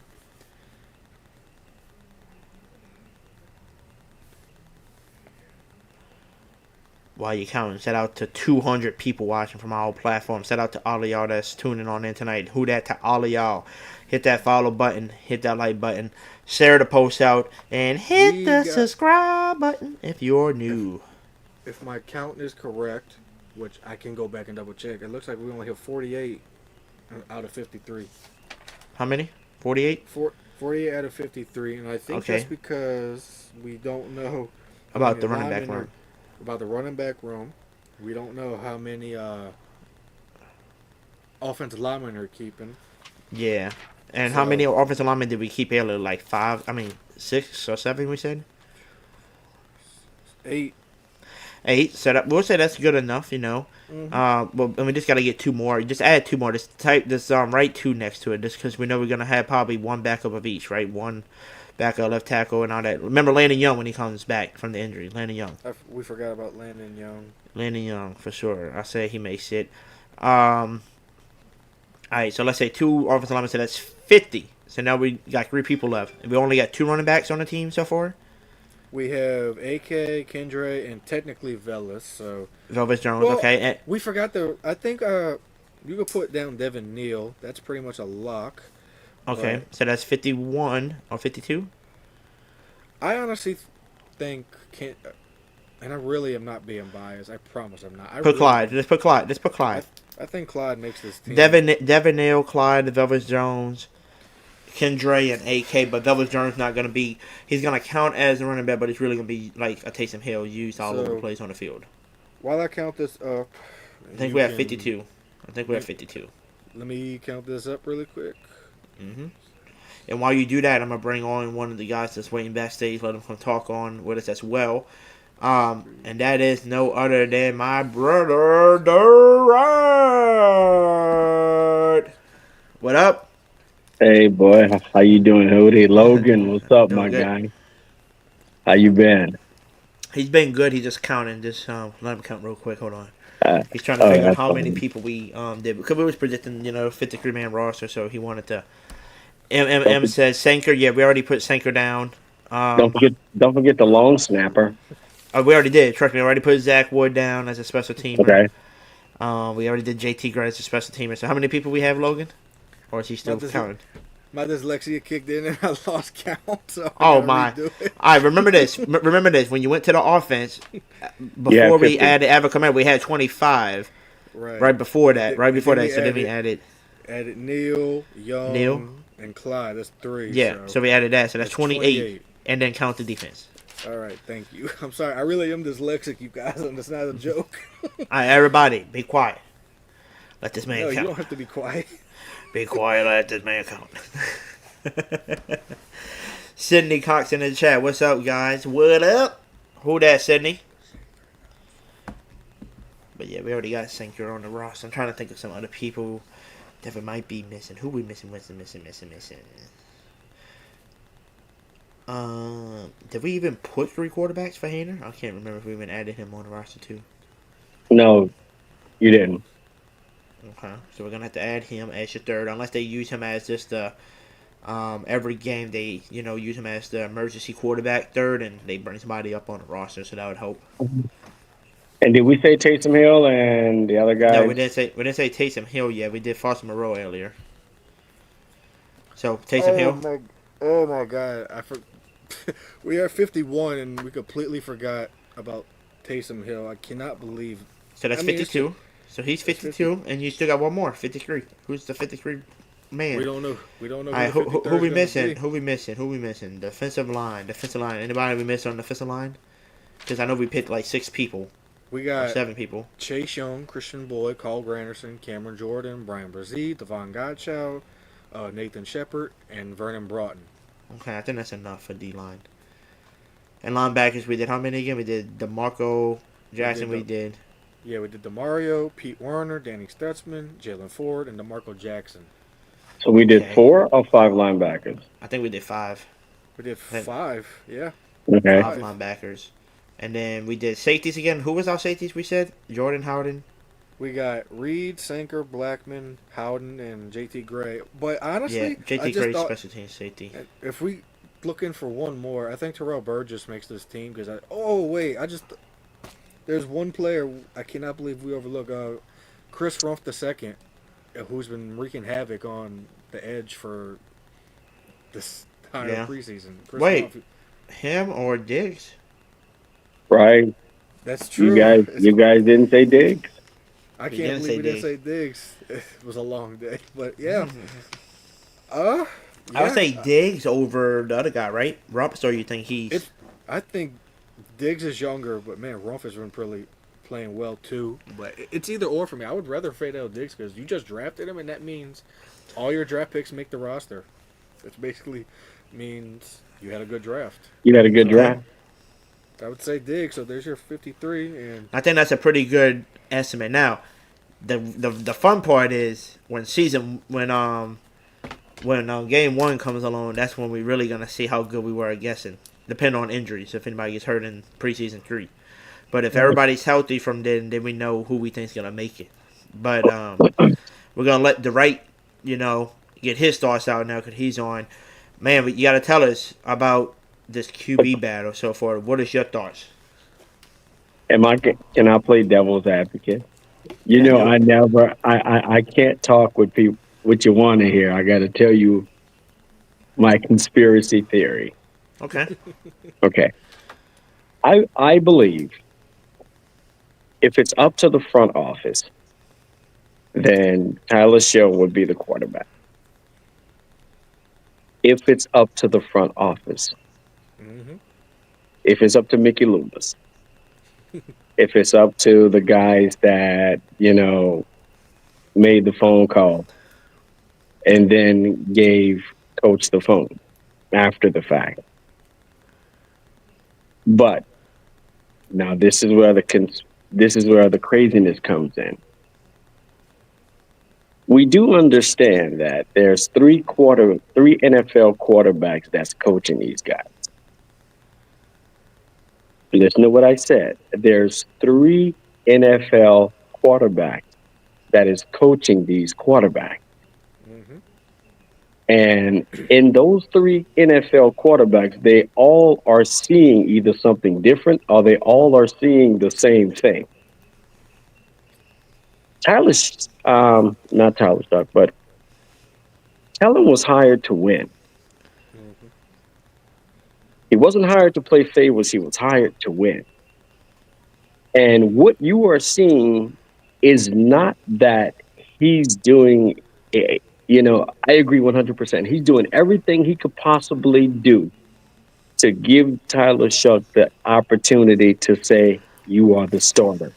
But those 3 quarterbacks that have played in the NFL all see the same thing. He is not prepared for the NFL. And they see that. So you're going to say, okay, guys, here's the deal. I understand that Mickey Loomis wants this guy, but I'm going to disagree with you. I'm going to disagree with you. And I'm going to disagree with you. And I'm going to start Tyler because they want him to start. Where I'm going with this is, guys, When you sit and you watch Tyler Shough play, he has all the mechanics to be a quarterback. He's big, he's tall, he can make all the throws. He has everything that you want as a rookie quarterback that needs to be groomed. However, when you look at Spencer Rattler is I'm gonna say the same thing. He's 6 foot, maybe. On a good day. He's groomed. He can make all the throws. He can make anticipatory throws. And not only that, he has what it takes to be a quarterback in today's NFL. Not your pocket passer NFL, in today's NFL. And his clock, when the lights come on, runs fast. His clock speeds up because of today's style NFL. So with that being said, in my opinion, you would be crazy not to start Spencer simply for the fact that when the lights come on and the crowd gets loud and you're underneath all of those cameras, man, at some point, and I don't ever remember Spencer Rattler getting rattled by the stage. He's never got rattled by the stage. In his stage, he was thrown to the wolves with nothing. And he never got rattled by it.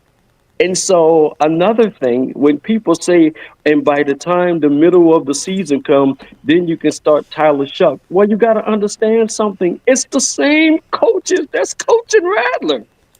You think they're going to stop coaching him in the middle of the season? They're going to coach him up too. It doesn't get to the point where they just stop coaching him and all of a sudden coach Tyler Shough and then say, okay, now let's trade him. No, it's the same coaches. They're seeing the same thing. They're in the same scheme room. Hey. So they both are hearing the exact same thing. The only difference is somebody is executing the plan and somebody is executing, based on what the game is dictating. Tyler Shough is he's doing what the plan is. 100%. Rattler is doing what the game is dictating to him. And that's and in my opinion, this is just my opinion, I think that's the big difference, man. You got a guy that when he goes out there and when he say hike, it's about winning to him. Yeah. It's about winning to Rattler, dude. It has nothing to do with, okay, I'm going to throw to the guy to the right because that's the way the play was designed. Or I'm going to throw to the guy to the left because that's the way the play was designed. If we watching the best quarterbacks in the NFL today, how many of them run the plays exactly like they're designed? None of them. None of them. They don't run the play. They don't run the offense like it's designed. The offense design gives the concept, but they don't run it like that. Why? Patrick Mahomes never run the plays like it's designed. No. Josh never run the play like it's designed. And if you look at, my man for the Ravens, he never run it like it. Yeah, because they can't. They can't. The game is too fast and it happens too quickly for you to try to do it the way it's designed. So that's my opinion. No, you're good. Tyler? I do have something to touch off of that, though, just real quick. Number one, I'm going to answer Rook's thing real quick. And, 'cause I do have a little counter on reason why I wouldn't give too much into that. But I wanted to touch off the quarterback situation, too. I said this if you look at last year, Rattler, and this year, he's more poised. He's more comfortable. He's not panicking now in the pocket. And the one thing, too, that he can do that Tyler Shough that you haven't seen yet, look at Rattler with South Carolina. Just remember what happened over there. He had one of the worst offensive line in college football and still played pretty damn good for a college football who was projected to be a second, third round pick, even with that terrible offensive line. Now, if the offensive line is going to be an issue, you think, because they still knew, why draw a rookie out there when, Rattler can handle the pressure? He's not scared of, the pressure coming to his face. He's going to take a hit. He's going to deliver. He's going to run out of the pocket. He's not going to panic and throw it to an offensive lineman. So put the guy that's ready and let the other guy learn and get ready and prepare that offensive line for your next quarterback, unless Rattler is the dude and he decides to do it. Now, the answer to Rook, but think about this. And I'm sorry to cut you off, but just to piggyback on what you said, Rattler did that last year.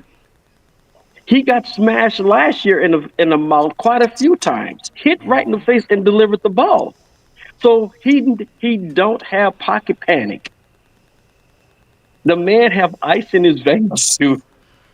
He don't have pocket panic. He just don't. And when it comes to the game, dude, you need somebody back there. I mean, come on. It's been like, good Lord, 4 years. It's been 4 years, man. Give us somebody that at least makes us excited. I don't disagree with that at all. Like, everything the right said, he hit it kind of on the nose, Hoodie. I mean, I would roll with Rattler. I mean, like I said, I don't have a horse in the race because I didn't want either one of them. I wanted Shough or Sanders, but that's neither here nor there. But if you're asking me to pick someone, I think Rattler's more prepared. He's been executing it a lot better, like the right has said. I mean, there's been times where it's been getting kind of wonky, but both quarterbacks have been wonky. Right. Having a little bit of happy feet when the offensive line's collapsing, but I've made these comps before. Spencer Rattler is kind of like a mixture of Jeff Blake and Jay Cutler. And right. Oh boy, that's a good one. That is a good one. That is a very good one. And then with Tyler Shough, I mean, he's kind of like a more mobile Nick Foles and tiny bit of. Oh wow, dude! What you must have slept on that? You must have been in your dreams. Who is he like? Gee. I actually said that. I've said it on this show, I think, before. Yeah, no, you said it a few times when we went to go draft. Because I think right after we drafted him, you mentioned him as the mobile. Now, I do want to answer the Rook's thing real quick. He said, yeah, but you also have to take draft capital money into account. Now, hear me out. I understand you draft him in that pick 40, but hear me out on this one. This is how I'm going to counter-react that. We also seen quarterbacks like Patrick Mahomes drafted before us. At pick number 9 is still having to sit and wait and sat. He didn't start right away as a number 1 draft pick. So people do get drafted and still have to wait. Even though they're a rookie, you might say, okay, that's my guy. Doesn't mean it might be the guy for the season right away, because there could be a guy on the roster that could be better than him right now, and he's got to learn and get used to the NFL. Now, money, there was a 10 million contract for 4 years guaranteed. That's like $2.5 million. Quarterbacks get paid $20-30 million a year. So you're talking about $2.5 million. That's nothing. I can let him sit on the bench for $2.5 million as a backup quarterback. That is cheap. How much did Rattler get paid? I don't know. He was a 5th round. Way less, because he was a 5th round pick. No. But the Saints redid his contract. I could probably look that up. I don't know how much they gave him. I don't think they gave him much, though. Look at his new contract. And then Tim Dunn put in the chat as well. Suck quarterback 1, easy decision. Now, Tim, I don't know where you're getting this from, but it's okay. You're a subscriber. You always been here, so you got a different opinion than us. But if you want to, Tim, you can put it in the chat, or you can hit the link and come on. Let me know why you roll with Suck over Rattler, and you're saying it's an easy decision. Is it because it's Kellen Moore's guy, so you're just thinking it's a coach guy, so let's move on, let's let him go? Or do you really looking at the battle and say, okay, Sucks is just better? Or Tim, or you being like the other Saints fans that I'm arguing with on Twitter most of the time, saying that, oh, well, I watched him play last year and he was terrible. You know? I mean, to go back to the rights point in the beginning, I've said it in the beginning of the show, I think Kellen is giving Tyler every opportunity to take this starting job. And I really think he wants Tyler to be the starter. You're seeing it in black and white, clear as day, that this was Kellen Moore's guy. The way that I heard it, that was the guy from the beginning that Kellen Moore wanted. Not Jackson Dart, not Shough Sanders, which it was Tyler Shough. For whatever reason, he sees bits and pieces of all the quarterbacks that he coached, whether it was in Dallas with Dak, Los Angeles with Justin Herbert or even Hurts. He doesn't have any Jalen Hurts to his game, but I truly believe he's trying to have a Justin Herbert clone for whatever reason, which I don't think Tyler Shough can be that. But yeah, it's like I said in the beginning, like the right touched on. If the powers that be have their way, then Tyler Shough will be your starter. Is the man. He will be the guy. Hey, Tim Dunn said it in here. He said, "You're the coach. You're starting in Rattler, then your draft sucks. He almost as good or as good. Who are you starting?" Well, I'm gonna say it again. I'm starting Rattler. He's got a year under his belt. He doesn't panic in the pocket. And while the O-line is iffy and you're trying to figure out your offensive line to make sure that's going to protect your quarterback, right. why throw somebody in the fire when he's not ready, when you see him panicking already in preseason? Now, the other thing is, too, when people say, well, it's a close battle, that's what the coach is saying. Yeah, they're saying that. But if you really listen to the reporters, you're listening to former Saints players like Scott Samuel and all these people. They literally saying it. Rattler won this job already. He won it from the preseason too. And if you go back to look at preseason one, you can say, well, Shucks won that one. Well, yeah, but at the end of the day, who did Rattler have on team one for the starters? He didn't have nobody. Then you swap it to team the next game, right? You say, well, Shucks got teams one. He actually had Olave and Saheed to throw to, and Rattler still outbeat him. And he still ain't panicking in the pocket and throwing it to Reeves. That shows you right there. Like, when people say it's close, but if you're a panicking quarterback and you're going to throw to the offensive line because you're getting scared and you're panicking, that's already a big loss. That brings your up here, you're down here now because you're not NFL ready yet. You're just ready to panic. This dude's not panicking. Give me the quarterback that's not panicking and that's playing better than him. And all through camp, all we hear is Rattler's beating him, Rattler's beating him, Rattler's beating him. But now all of a sudden in one preseason game, they tied. No. Did you hear the Cajun Cannon today? No, but they said Bobby Hebert said, "Oh my God, you should have saw Rattler on practice today." He said it wasn't even close. Rattler was burning. He said he was on fire. He actually destroyed our number one defense.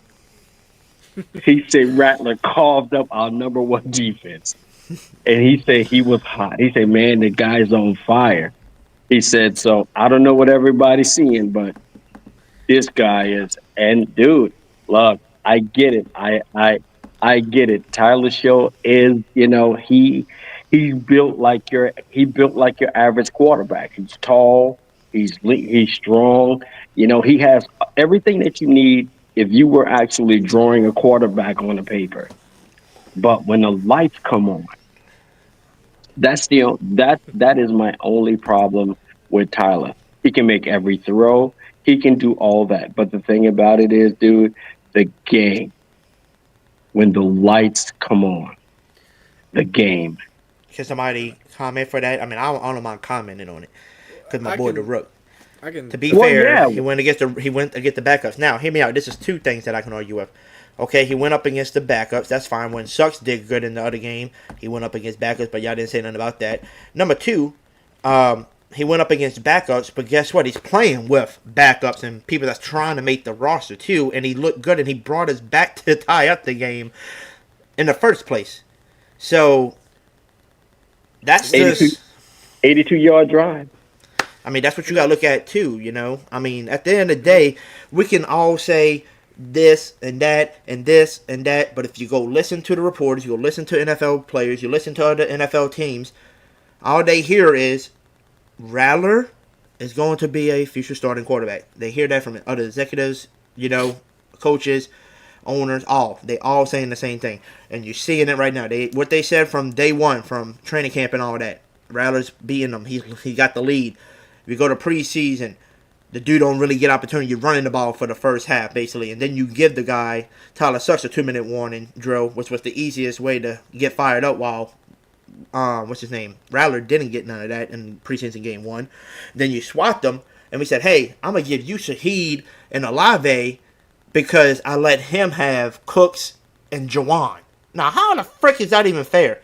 Olave and Saheed compared to Jawan and Brandon Cooks? No. That's not even a fair competition to throw to at all. And that's what makes me laugh real hard when people say, oh, well, I mean, he went against backups. Well, Shucks went against backups too. But listen, at the end of the day, people think like, oh, well, you hate Shucks. No. if Sucks winds up being the starting quarterback, I'm going to support him because it's my team and that's my quarterback now. Right. But if you ask me who I want to start, I want Rattler, and there's only a few reasons why. I'm going to say it over and over. He's not scared in the pocket. He's not going to panic. He's poised. He's comfortable in the pocket. He can make all the throws. But not only that, there's something about him when you're watching him right now. He's got that dog in him. He ain't scared. And there's something else, too. One last thing. He still haven't played with the starting tools around him yet. You still haven't. You played one down with Chris Olave, who got a concussion on the first play, and then Shough goes down on another play, and then they out for the season. And then you had him with no offensive line, no weapons, and now you come into preseason, and this man still hasn't grown to the starters. But every time you listen to training camp, every time you hear about the practice, Rattler scores to Olave. Olave scores again to Shough. He's with the first team. He's killing it. Say, man. But you haven't started him with the starters yet. But one more thing. We do understand that those players play for Rattler. They play for him, man. And the reason why those starters and those boys play for Rattler, dude, when Rattler step on the field, it's a different person, man. That dude has that dude, I mean, if he had, could you imagine if you was to take Rattler's mindset and you was to put it inside a Tyler Shough, what you have? That'd be scary because now you got a taller version of a Rattler. Dude, Rattler is a dog, man. He is a dog, and he comes out there, and he don't come out there to play quarterback. He comes out there to win a game. Rattler should be quarterback/football player. He scares me too. I'm not gonna lie to y'all. You know why Rattler scares me? When you hear his voice in the interviews, this dude sounds like a freaking mini Patrick Mahomes. Just go listen to his interviews. Just listen to his voice. He sounds almost like a Mahomes, but he's just shorter than Mahomes. It's crazy. And you watch the throws, he can make the throws too. He can throw these crazy stuff. Sometimes he's running out of the pocket because he's getting chased because the pocket's already collapsing, and this dude's jumping in the air, finding a nice perfect dart to somebody, going through two people, and get straight to the receiver's hands or tight end's hand, and they just drop it because it was such a damn dart. They're like, damn, I didn't see that coming. So let me ask you this. Other than height, if you have to give Rattler something for Tyler Shough, what would it be? Besides height? Right. So what would you give Rattler from Sucks? Yeah. I would just give him height. I don't really need nothing else because they both got their own talent. But if you had Tyler Shough and you had to give him something for Rattler, I'm gonna give him that dog and not panic in the pocket. The mentality. Okay, case closed. That's my point.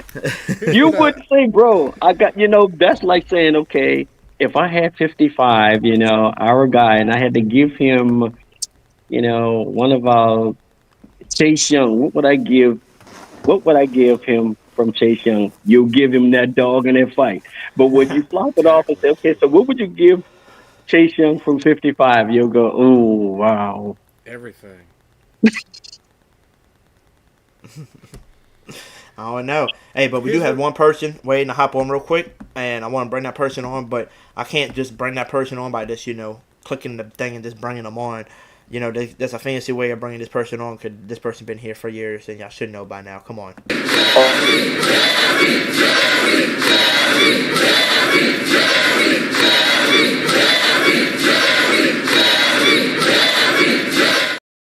Come on, y'all know who it is.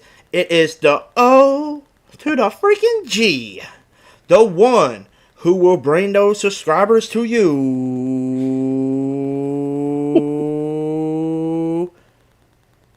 Jerry!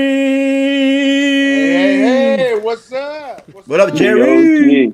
Hey, man, how you doing? It's been a minute, boy. Yeah, man, what's up, right? Yeah, it's definitely been a hot minute. Say, man, it's good. I've been watching y'all from a distance, man. Watching you guys from Florida. I see Logan. Hey, bro, Logan's doing his thing, man. Yes, sir. Logan coming along. Yes, sir. I like that. Yes, sir. Mm-hmm. Shout out to you, Jerry. Thank you for being here like always. Hey, my boy Saints fan said both drew for 250 yards and both 70% completions. Now look, you can compare the stats. Like anybody can compare stats to show people, hey, look how identical they are. But then when you look at the tape and you see who panics in the pocket, who doesn't panic, that's just the case closed right there. That's just the icing on the cake for me. And this is the other thing is, why rush a quarterback into a fire like you just did the Rattler last year?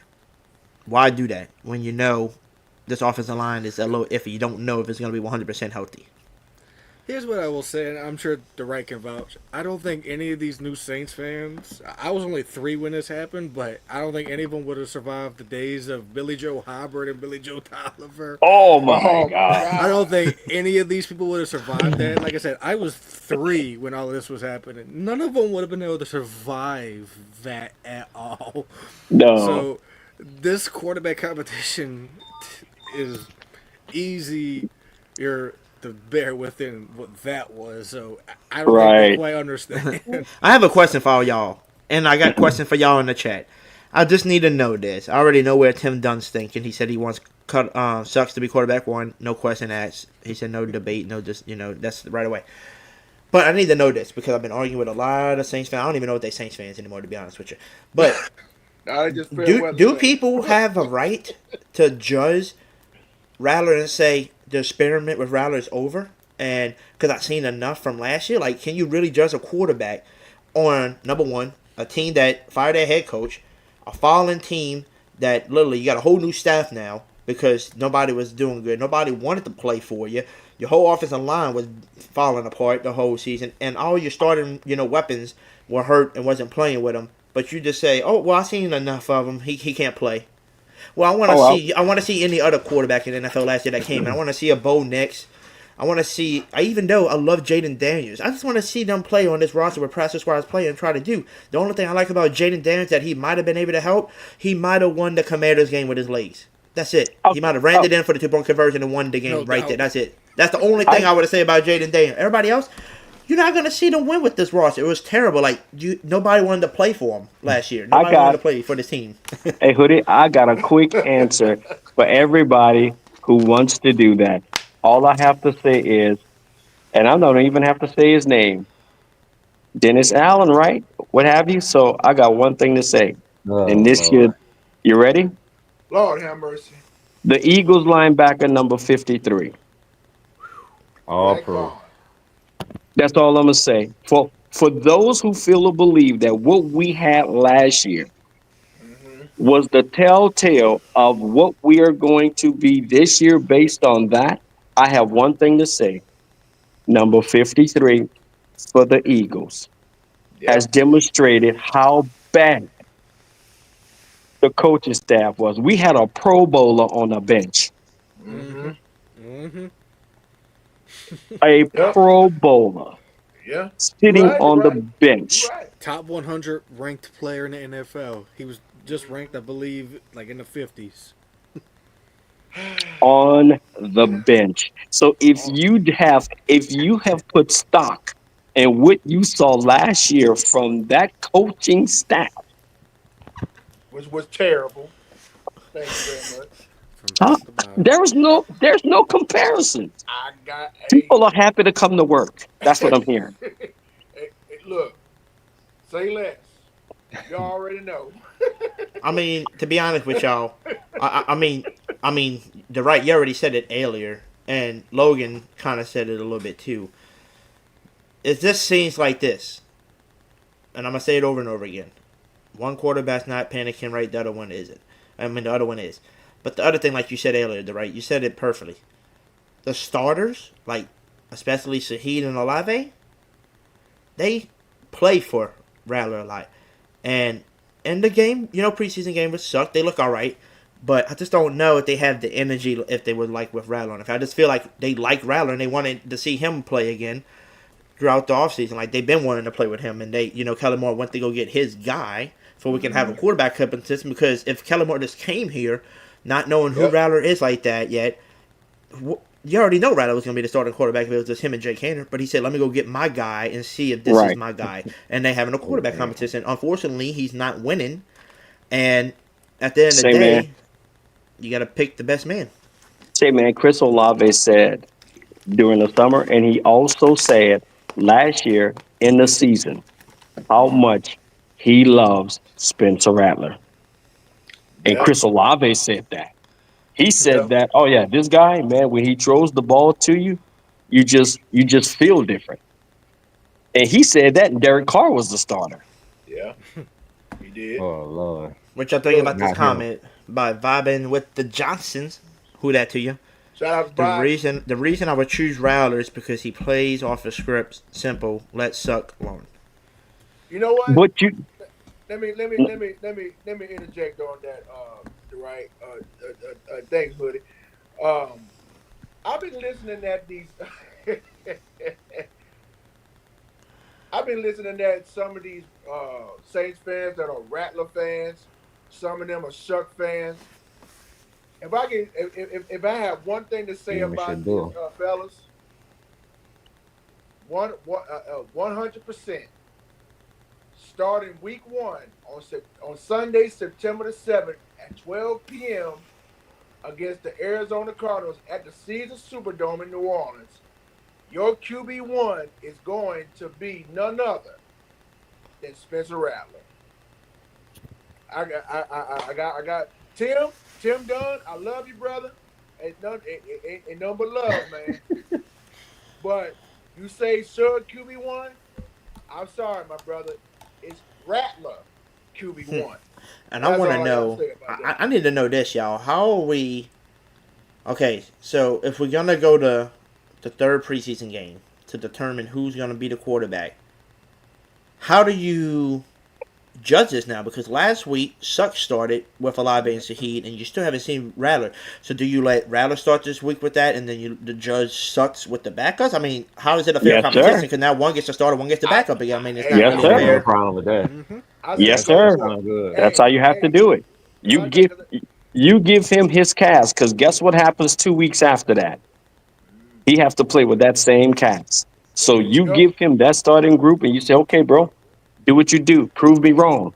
Yeah, hey. And the thing with me, One thing I can say about this fellas, I will be at the Dome Saturday to watch this game to see. Let's go. Yes, sir. Who that? I will be over at the Caesars Superdome this Saturday so I can see it for myself. So well, can I say something about Spencer Rattler? Play the first Yeah. half. Go ahead, son. Go ahead, Slim. The thing that impressed me about Rattler the most, you know, when that was a time around when he threw that interception. It's how he bounced back from it. That let me know he's a dog. He made a mistake and he came back inside the game. That's what let me know that's what a leader does. Yep. That's what won me over. Same, man. Left, bro. What impressed me about Rattler, you know, because I feel and believe Rattler just like Shough. He can make all the throws, but every person that's playing quarterback should have the ability to make all the throws and not have fear. But this kid, man, when he's on the field and the script doesn't go as planned, it doesn't matter. That's the point I keep making. When you watch Patrick Mahomes play and the script doesn't go as planned, it doesn't matter. He's there to win. When you watch Lamar Jackson and it doesn't go as planned, it doesn't matter. When you watch Josh Allen and it doesn't go as planned, it doesn't matter. What happened to Tyler Shough when it doesn't go as planned? You saw it Sunday. Yep. He was slipping. First And, Hey, man. hey, you know what's crazy too? When you think Bro, about it, the Rook, we lost that game, yeah. bro. We Hey, lost that the game. Rook. Hey, the Rook. The one thing I will say this: yes, he did throw a pick six, and he did come back out and throw a touchdown. Now, this ain't me trying to knock. This ain't me trying to knock off Tyler Sucks. But I talked to other Saints fans and other people around the league, and you was hearing other people say it too, which is crazy. Yes, he drew a pick six. Yes, he came back. But if you go back and watch that play, that was just a blown coverage, and they said any NFL quarterback can make that touchdown throw. It was such an easy pass. If the dude wouldn't blew his coverage and the dude would never have been wide open, the question is, would Tyler Sucks reacted differently? Because when you look at Rattler, when he drew a pick, when you drew the pick, Rattler didn't even draw a pick. They even came back, and Mason Tipton said that was my fault. I then run through the route, and he would have never picked and jumped off and picked me. Second of all, when when Rattler came, he did an 82-yard drive, and that one pass was so perfect to Mason Tipton on the sideline to extend the play. kept going down there and finally drew a dart to Pettis to get into the end zone. Then he utilized his legs to tie up the game, and you just seen the energy around the team and in the dome that day with Rattler in there. I just feel like he's the guy. Okay, well, let me say this. Energy. Simply, let me say this. You're talking about Shough's first game when he threw that pass, right? Mm-hmm. And he threw a touchdown pass. Did you hear what Kellen Moore said? Well, actually, I think it was Ross Jackson who asked the question to him. Either it was Ross or it was Nick who asked him the question. The reason why he called those plays for Tyler is he said that he saw how hard the DBs were biting. And because he saw how hard those DBs were biting, he knew a double move because the way that they were playing in the Chargers game, the rookie DBs was basically going after everything that they threw. So he said, I knew a double move because if you remember, he threw the double move once and it worked on this side. And he came right back and he threw the same double move on the opposite side. But that's because how hard the DBs was jumping at everything. And he said, I knew a double move was going to get it. This is what Kellen said. Yep. So the play that was called, he called it big. And now I'm going to be honest with you guys. That's why I'm in love with Kellen Moore, is because he has the ability to adjust the game in the second half, something we didn't have last year. Yep. He can adjust on the fly. It's like, oh, I just saw. Did you see him just bite on that? Oh, we're going to get him. Oh, yeah. Oh, yeah. We're going to get him. And just like a former quarterback. Just like a former quarterback. You're right. Just like a former quarterback, Logan. That gave me chills just thinking of that. Just. I mean, to be honest with you. I mean, I'm a tag with you on that because Kellen Moore really did come into the New Orleans Saints and change this whole platform, bro. Because think about it, the last 4 years has been hell for us, but now look how things shifted 6 months ago when this guy got accepted as our new head coach. Think about this. Think about all the changes that you don't see. I mean, nothing but good vibes that's going on right now. You got Kellen Moore as your head coach. You got Brandon Staley as your defensive coordinator, and other coaches. They are serious this year. Say, man, when Demario Davis said that he's a fan, when Demario Davis I like the coaching part. When they said, well, you and Kellen Moore are around the same age, and he's one of the youngest head coaches now. If you was a head coach since y'all around the same age, how would you coach this team? He said, to be honest, I would do it just like Kellen Moore does. Say, man, and Demario Davis is only a fan of Jesus. So for him to say he's a fan of Kellen Moore, man of God. Yes, he's a fan of Jesus and Kellen Moore. Hey, but there's one thing I will say this though. A lot of us Saints fans gonna argue up until game one on who's gonna be the quarterback, right? Oh, I'm done with Rattler. The experiment's over, even though they're not giving him a chance. Me, I don't care who wins because at the end of the day, I'm gonna support him. So if Sucks wins, good, I'm gonna support him. Well, if Rattler wins, I'm gonna support him. But I'm just giving y'all my opinion. But there's one thing that I know every damn Saints fan can agree on, because I know we're gonna fight until week one on who's quarterback. But there's one thing that we all can agree on, and that's this one thing, y'all. My bad. Two things. Number one, Dennis Allen is gone. Number two, Derek Carr is gone. Can we get that? Amen. Amen. So come on, man. That's one thing we can all agree on. Oh, and my bad. And number three, and the Falcons suck. Yeah. All the time. Yes. Oh, don't start, Jerry. Jeez. I'm sorry to write, but I had to speak it, bro. Don't start, Jerry. I'm sorry, bro. I can't help it, bro. It's too much, later, man. Later. And that's what we missing, bro. Yeah. The Rook said, I like both guys, though. I still think we're drafting a quarterback next year or the year after. Well, guess what? We probably will because let's say Sucks and Rattler, like let's say who wins. You never know. If you see Rattler with the starters this year, let's say he actually does win the battle and they give him the starter and he plays with a healthy roster all season and he plays really good, then maybe they'll turn eyes to not have to draft because he got all the talent in the world. But if he doesn't play as well and then they decide that, okay, you know what, let's put Sucks in and see what he's about.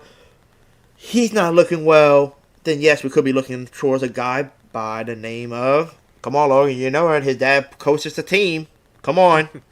Oh, you're talking about Nussmeier. Nussmeier, you might look towards him. Or, hold on, they might be looking for Arch Manning because supposedly his, dad or uncle or grandpa or something like that. Somebody told him my boy ain't coming out this year, he's coming out the following year, what's y'all craziness? And then they asked Arch about it, and he's like, I don't know where he got that from. So he might come out next year. Now they saying the way Arch's talking, he might come out. Hey fellas, I have a question. He ain't ready. He ain't ready. Am I the only Saints fan that's excited about this defense? No, you're not. I'm excited too. You're not the only one. Nope, you're not. Absolutely not. Logan, I'm so excited. I just want to see it in action because you can't wait to see it. Bro, for Demario Davis to say it's like these two are like two snipers, I can't wait. He said, him and Kellen are like snipers. I can't wait. I'm like, I just want to see one of his blitzes. Look. I'll be real with you, DeWright and Hoodie. I gotta speak on this, man. I don't know how the outcome gonna come for this year. All I do know, we got a new system, we got new energy, we got new vibes, and all that good stuff. We're gonna be all right. Oh yeah, I feel that way. We're gonna be all right, man. That's all I can say. We're gonna be all right. Some Saints don't feel that way. It don't even matter. It don't even matter. We can have whatever we like. Yeah. And it don't matter, y'all. At the end of the day, this is what everybody wanted as a Saints fan. We wanted a rebuild. But the good thing that I love about this was, okay, look, I partially don't like it because Sean Payton left, and this left right after Drew left. Stayed one season and then gave up instead of setting us up for success, by getting us a quarterback. But he decided to wait, understand that, it is what it is. Try to get Breeze another ring, understand that, whatever, cool. But what I do respect the Saints by is, remember every year we kept trying to compete, we kept trying to draft a player that can be a starter, and we just kept trying to compete, and then now we finally got rid of Dennis Allen and Derek Carr. Now we said we actually rebuilding, but if you think about it, we actually been rebuilding. If y'all think about it, we've been low key rebuilding. When you think about that, you drafted a young Pete Werner, right? Who's supposedly to take the place, but Danny Stumpson might say, "Nah, not yet." Pete Werner, I might come for that job, right? So then you look at a guy like Sanker. You think of a young Julian Blackman that you just picked up this. You did think of how would I say this? A young Chase Young you added to the roster. A young Carl Granderson. Young Brian Brissy, a young Christian Boyd. We got some other young guys, but corners. You got a young Alante Taylor, a young Kool-Aid McKinstry, a young Quincy Riley that you just drafted, a young Kevin Banks, a young Fuaga. Eric McCoy is probably the oldest on the offensive line, but he's still not even that old for his age. A young Trevor Pennon. 3 young quarterbacks if you want to count Hayner. Don't forget Ford. Young running back, Kendrick Miller, Devin Neal. Those are 2 young guys to work. You got a young Olave, a young Shaheed, Mason Tipton. You got all these young players, and people say we're old. But if you think about it, we've been rebuilding just quietly, and now we actually rebuilding at the quarterback position finally. That's the main position that we finally rebuilding, and people don't realize how young we are and all the young talent we really have. So if Kellen Moore got them pumped up and ready to go like we're hearing, I don't think we're gonna be no 1 or 2 win team. We're gonna shock a lot of people because people are gonna underestimate us. And what happens when people underestimate us? The Saints are ready to play and show who they are. So, hey, I'm expecting more than 5 wins. Just know that. That's what I'm expecting. It's gonna be more than that. Yeah, that's automatic. Cause that's what we had last year. I'm going more than 5. Hoodie, let me add to what you just got through saying right there. Now you talking about everybody in the national media are dodging us and ducking us big time. I get it, but but there's one thing that the New Orleans Saints do to shut them up. Go out there and give it their all and win the game. When we had Drew Brees, the national media was hating us, so I don't care what they got to say. True. True. That's the thing that gets under my skin right there. They all because they too busy talking about these other teams and not us. I say that's okay, fine, have it your way. We'll talk about it. I got a question for Logan. Logan, weren't you a former player? Yeah, I played in high school, tried out at Southeastern, made it, but didn't have the grades, and I was a semi-pro football player for 6 years. Then answer this question. What do you see? Because I know your eyes don't lie to you. What do you see is wrong with Cesar Ruiz? That's the thing. It could be as something simple as footwork, but also his eyes. I think he needs to slow his eyes down because I honestly think he's all over the place. I mean, sure, as an offensive lineman, you want to look everywhere, but it just seems like he's getting beat off the line. It's all about his steps as well. It's a few things, actually. You're talking about. So do you think? All right. So with that being said, I got another question. Do you think it'll be probably solidified when McCoy comes back? Because from what I'm understanding, doesn't McCoy communicates with the guards?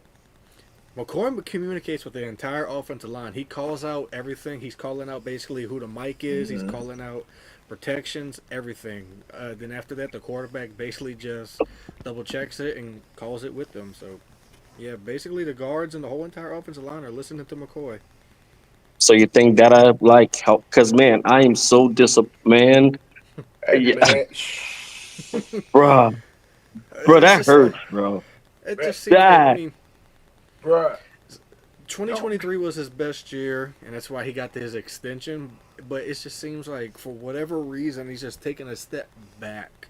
And he looks confused. He looks confused too, like Aaron says from B&G Breakdown. He says, like when he breaks down a lot of his film, he said he's usually getting beat, or he's looking confused, like where do I go? So let's say Fuaga was to his right, and Fuaga's got somebody, and then the center got somebody. He don't know what to do. He just stands there like, who I get? Well, how about you help one of them and just push on somebody, get somebody instead of just standing there and look like an idiot. That's what Aaron gets mad about. You hear him all the time on Twitter about it. He posted it all the time. It's like, why is Reese doing this? And they said it's really pissing him off because you're just looking confused. Like you're a veteran, you got paid, and you're acting like you don't know what to do. I heard one of the Saints analysts says he gets lost when defensive linemen do stunts. Yes, he does. Oh, that's a fact. And I was like, yeah, that's a fact. I've seen it when they do those. When the defensive linemen, when you see them cross like that, or they do their loops and all their different schematics on the defensive line, he looks like he just gets confused. And I'm pretty sure last game I seen him run into Fuaga, like they ran into each other, and I just couldn't believe it. And that was on the play I think Tyler Shough actually either slipped or threw him the ball. So I know that's probably not the best play for Tyler Shough, but it's halfway on Tyler, but it's mostly on Cesar Ruiz not knowing what the heck he's doing. but do you know how that make your head coach looks and your offensive coach and everybody that makes them look like, what is going on over there? They don't even know what they're doing. And you know in the back of your mind, like, no, bro, everybody's on the same page except Cesar. He really is the weakest link on the offensive line. Yeah. That's crazy to say. It really is. Even this kid Simpkins, this kid comes in and he comes in like a monster. He's been pancaking people. I've seen him put people on their back already, and he's never played the position of center before. He's been a guard his whole entire college career. And he knows how to pick up protection and he knows how to help block this. He's always looking for work. Mm-hmm. That's how they describe him. They say he's always looking for work. Hey Logan, breaking news. We all gotta be mad and angry about that 4th-round pick that went out for Devon now, because Nick Underhill posted about 20 minutes ago. He said Saints probably won't get a considered pick for Adebo since it looks like Yeadham will be a starter or at least a heavy contributor at cornerback. That means they still get picked 1 through 3, 5th and 6th round, because the 4th goes to Denver and the 7th went to Gottschalk for the Patriots. Please. So now we're not getting a 4th-round pick back. So Please. So how about we just release Isaac Edom out of here and just release him? I mean, it's at this How about point. we just release Jake Hanna? Can we do that? How about We need- Isaiah Fowski? We need Jake Hanna. Because from what I'm understanding, Jake Hanna is No. the white Jameis. He get people hype. How you a Just keep him on quarterback? the bench. Hold Keep up. that bench from flying up.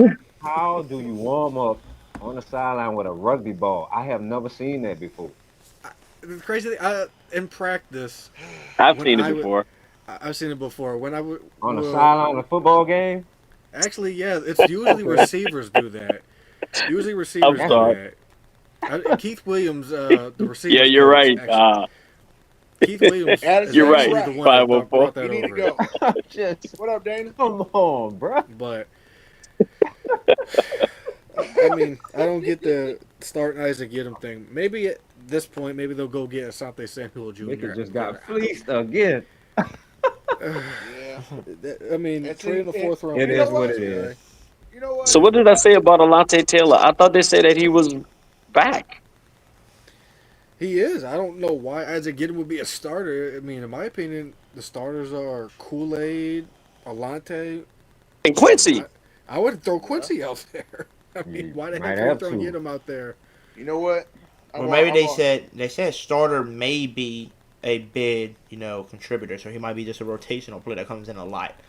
So maybe not a starter, but comes in a lot and helps out on different plays. But I still think we're going to get that 4th round pick. I don't think Edom's going to get I just don't see it unless injuries happen. Nah. And by the way, we do have to end the podcast, right here just because it is getting late. We've been live for a little bit over 2 hours. Got work in the morning and all that.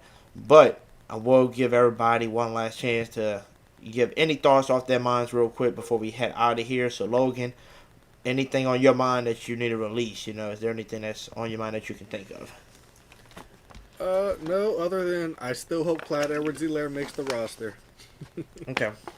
We know that. We know you're a Clyde. I'll get you a Clyde, a Clyde jersey for you for Christmas. Go for it. All right, what about you? Say, man, I'm still here in Florida, and I am more optimist now than anything, bro. I'm looking forward to it. I'm turning my hat backwards with the jersey on. Just continue bashing them Yucks fans over there, bro. I got him. Don't worry, I got him. I work with him. What about you, Jerry? Well, a couple of things. Once again, I'm happy about this season, but I'm glad we got us a big body wide receiver, because people been talking about, we need a big body receiver. We need a big body receiver. We got him. 6'5", and we 2 and finally change. got him. If we was gonna look at it in the draft, but With it hands. happened. But now we got him.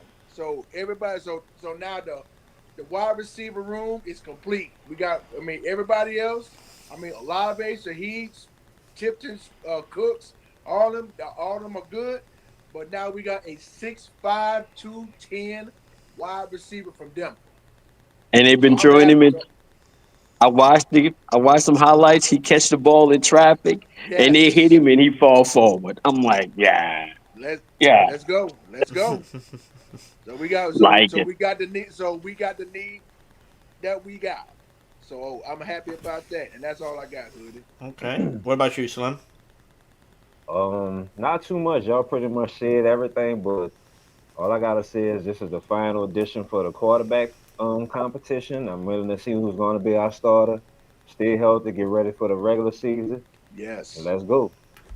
Yeah. Let's go. And once again, I will be at the game Saturday, so Let's go. y'all pray for me. Yes, let's go. And also, before we head out of here, I do want to let everybody know, just in case y'all new subscribers here or y'all finally came back, it's been a while. On Mondays, we are doing Motivational Mondays again. We're going to be back with episode 5 for that. Y'all truly don't want to miss it. I know my brother, The Right, I know I'm going to get him on the show eventually because The Right always got a great testimony to share, especially when we used to do it back then about 2 years ago. And I know he's ready for that as well. But everybody knows that before we end the podcast, no matter if it's Motivational Monday or whatever it's a Saints podcast, we're going to end it off with a nice little prayer to everybody. So if everybody, y'all don't mind bowing your heads, and we're going to do us a little quick prayer, and we're going to head out of here. Now, Lord, we just want to come to you today and thank you for the number one thing, and that's just letting us wake up and live another day. Yes, to show me that you got a purpose for us, and we get to live that purpose for you every single day. Thank you, also, Lord. we're so grateful for everything you give us, Lord, to make a living. You give us our jobs, you give us a car to use, you give us a house to sleep in, bed to sleep in, clothes and shoes to wear, food and drink to have as well to survive, Lord. We're just so grateful.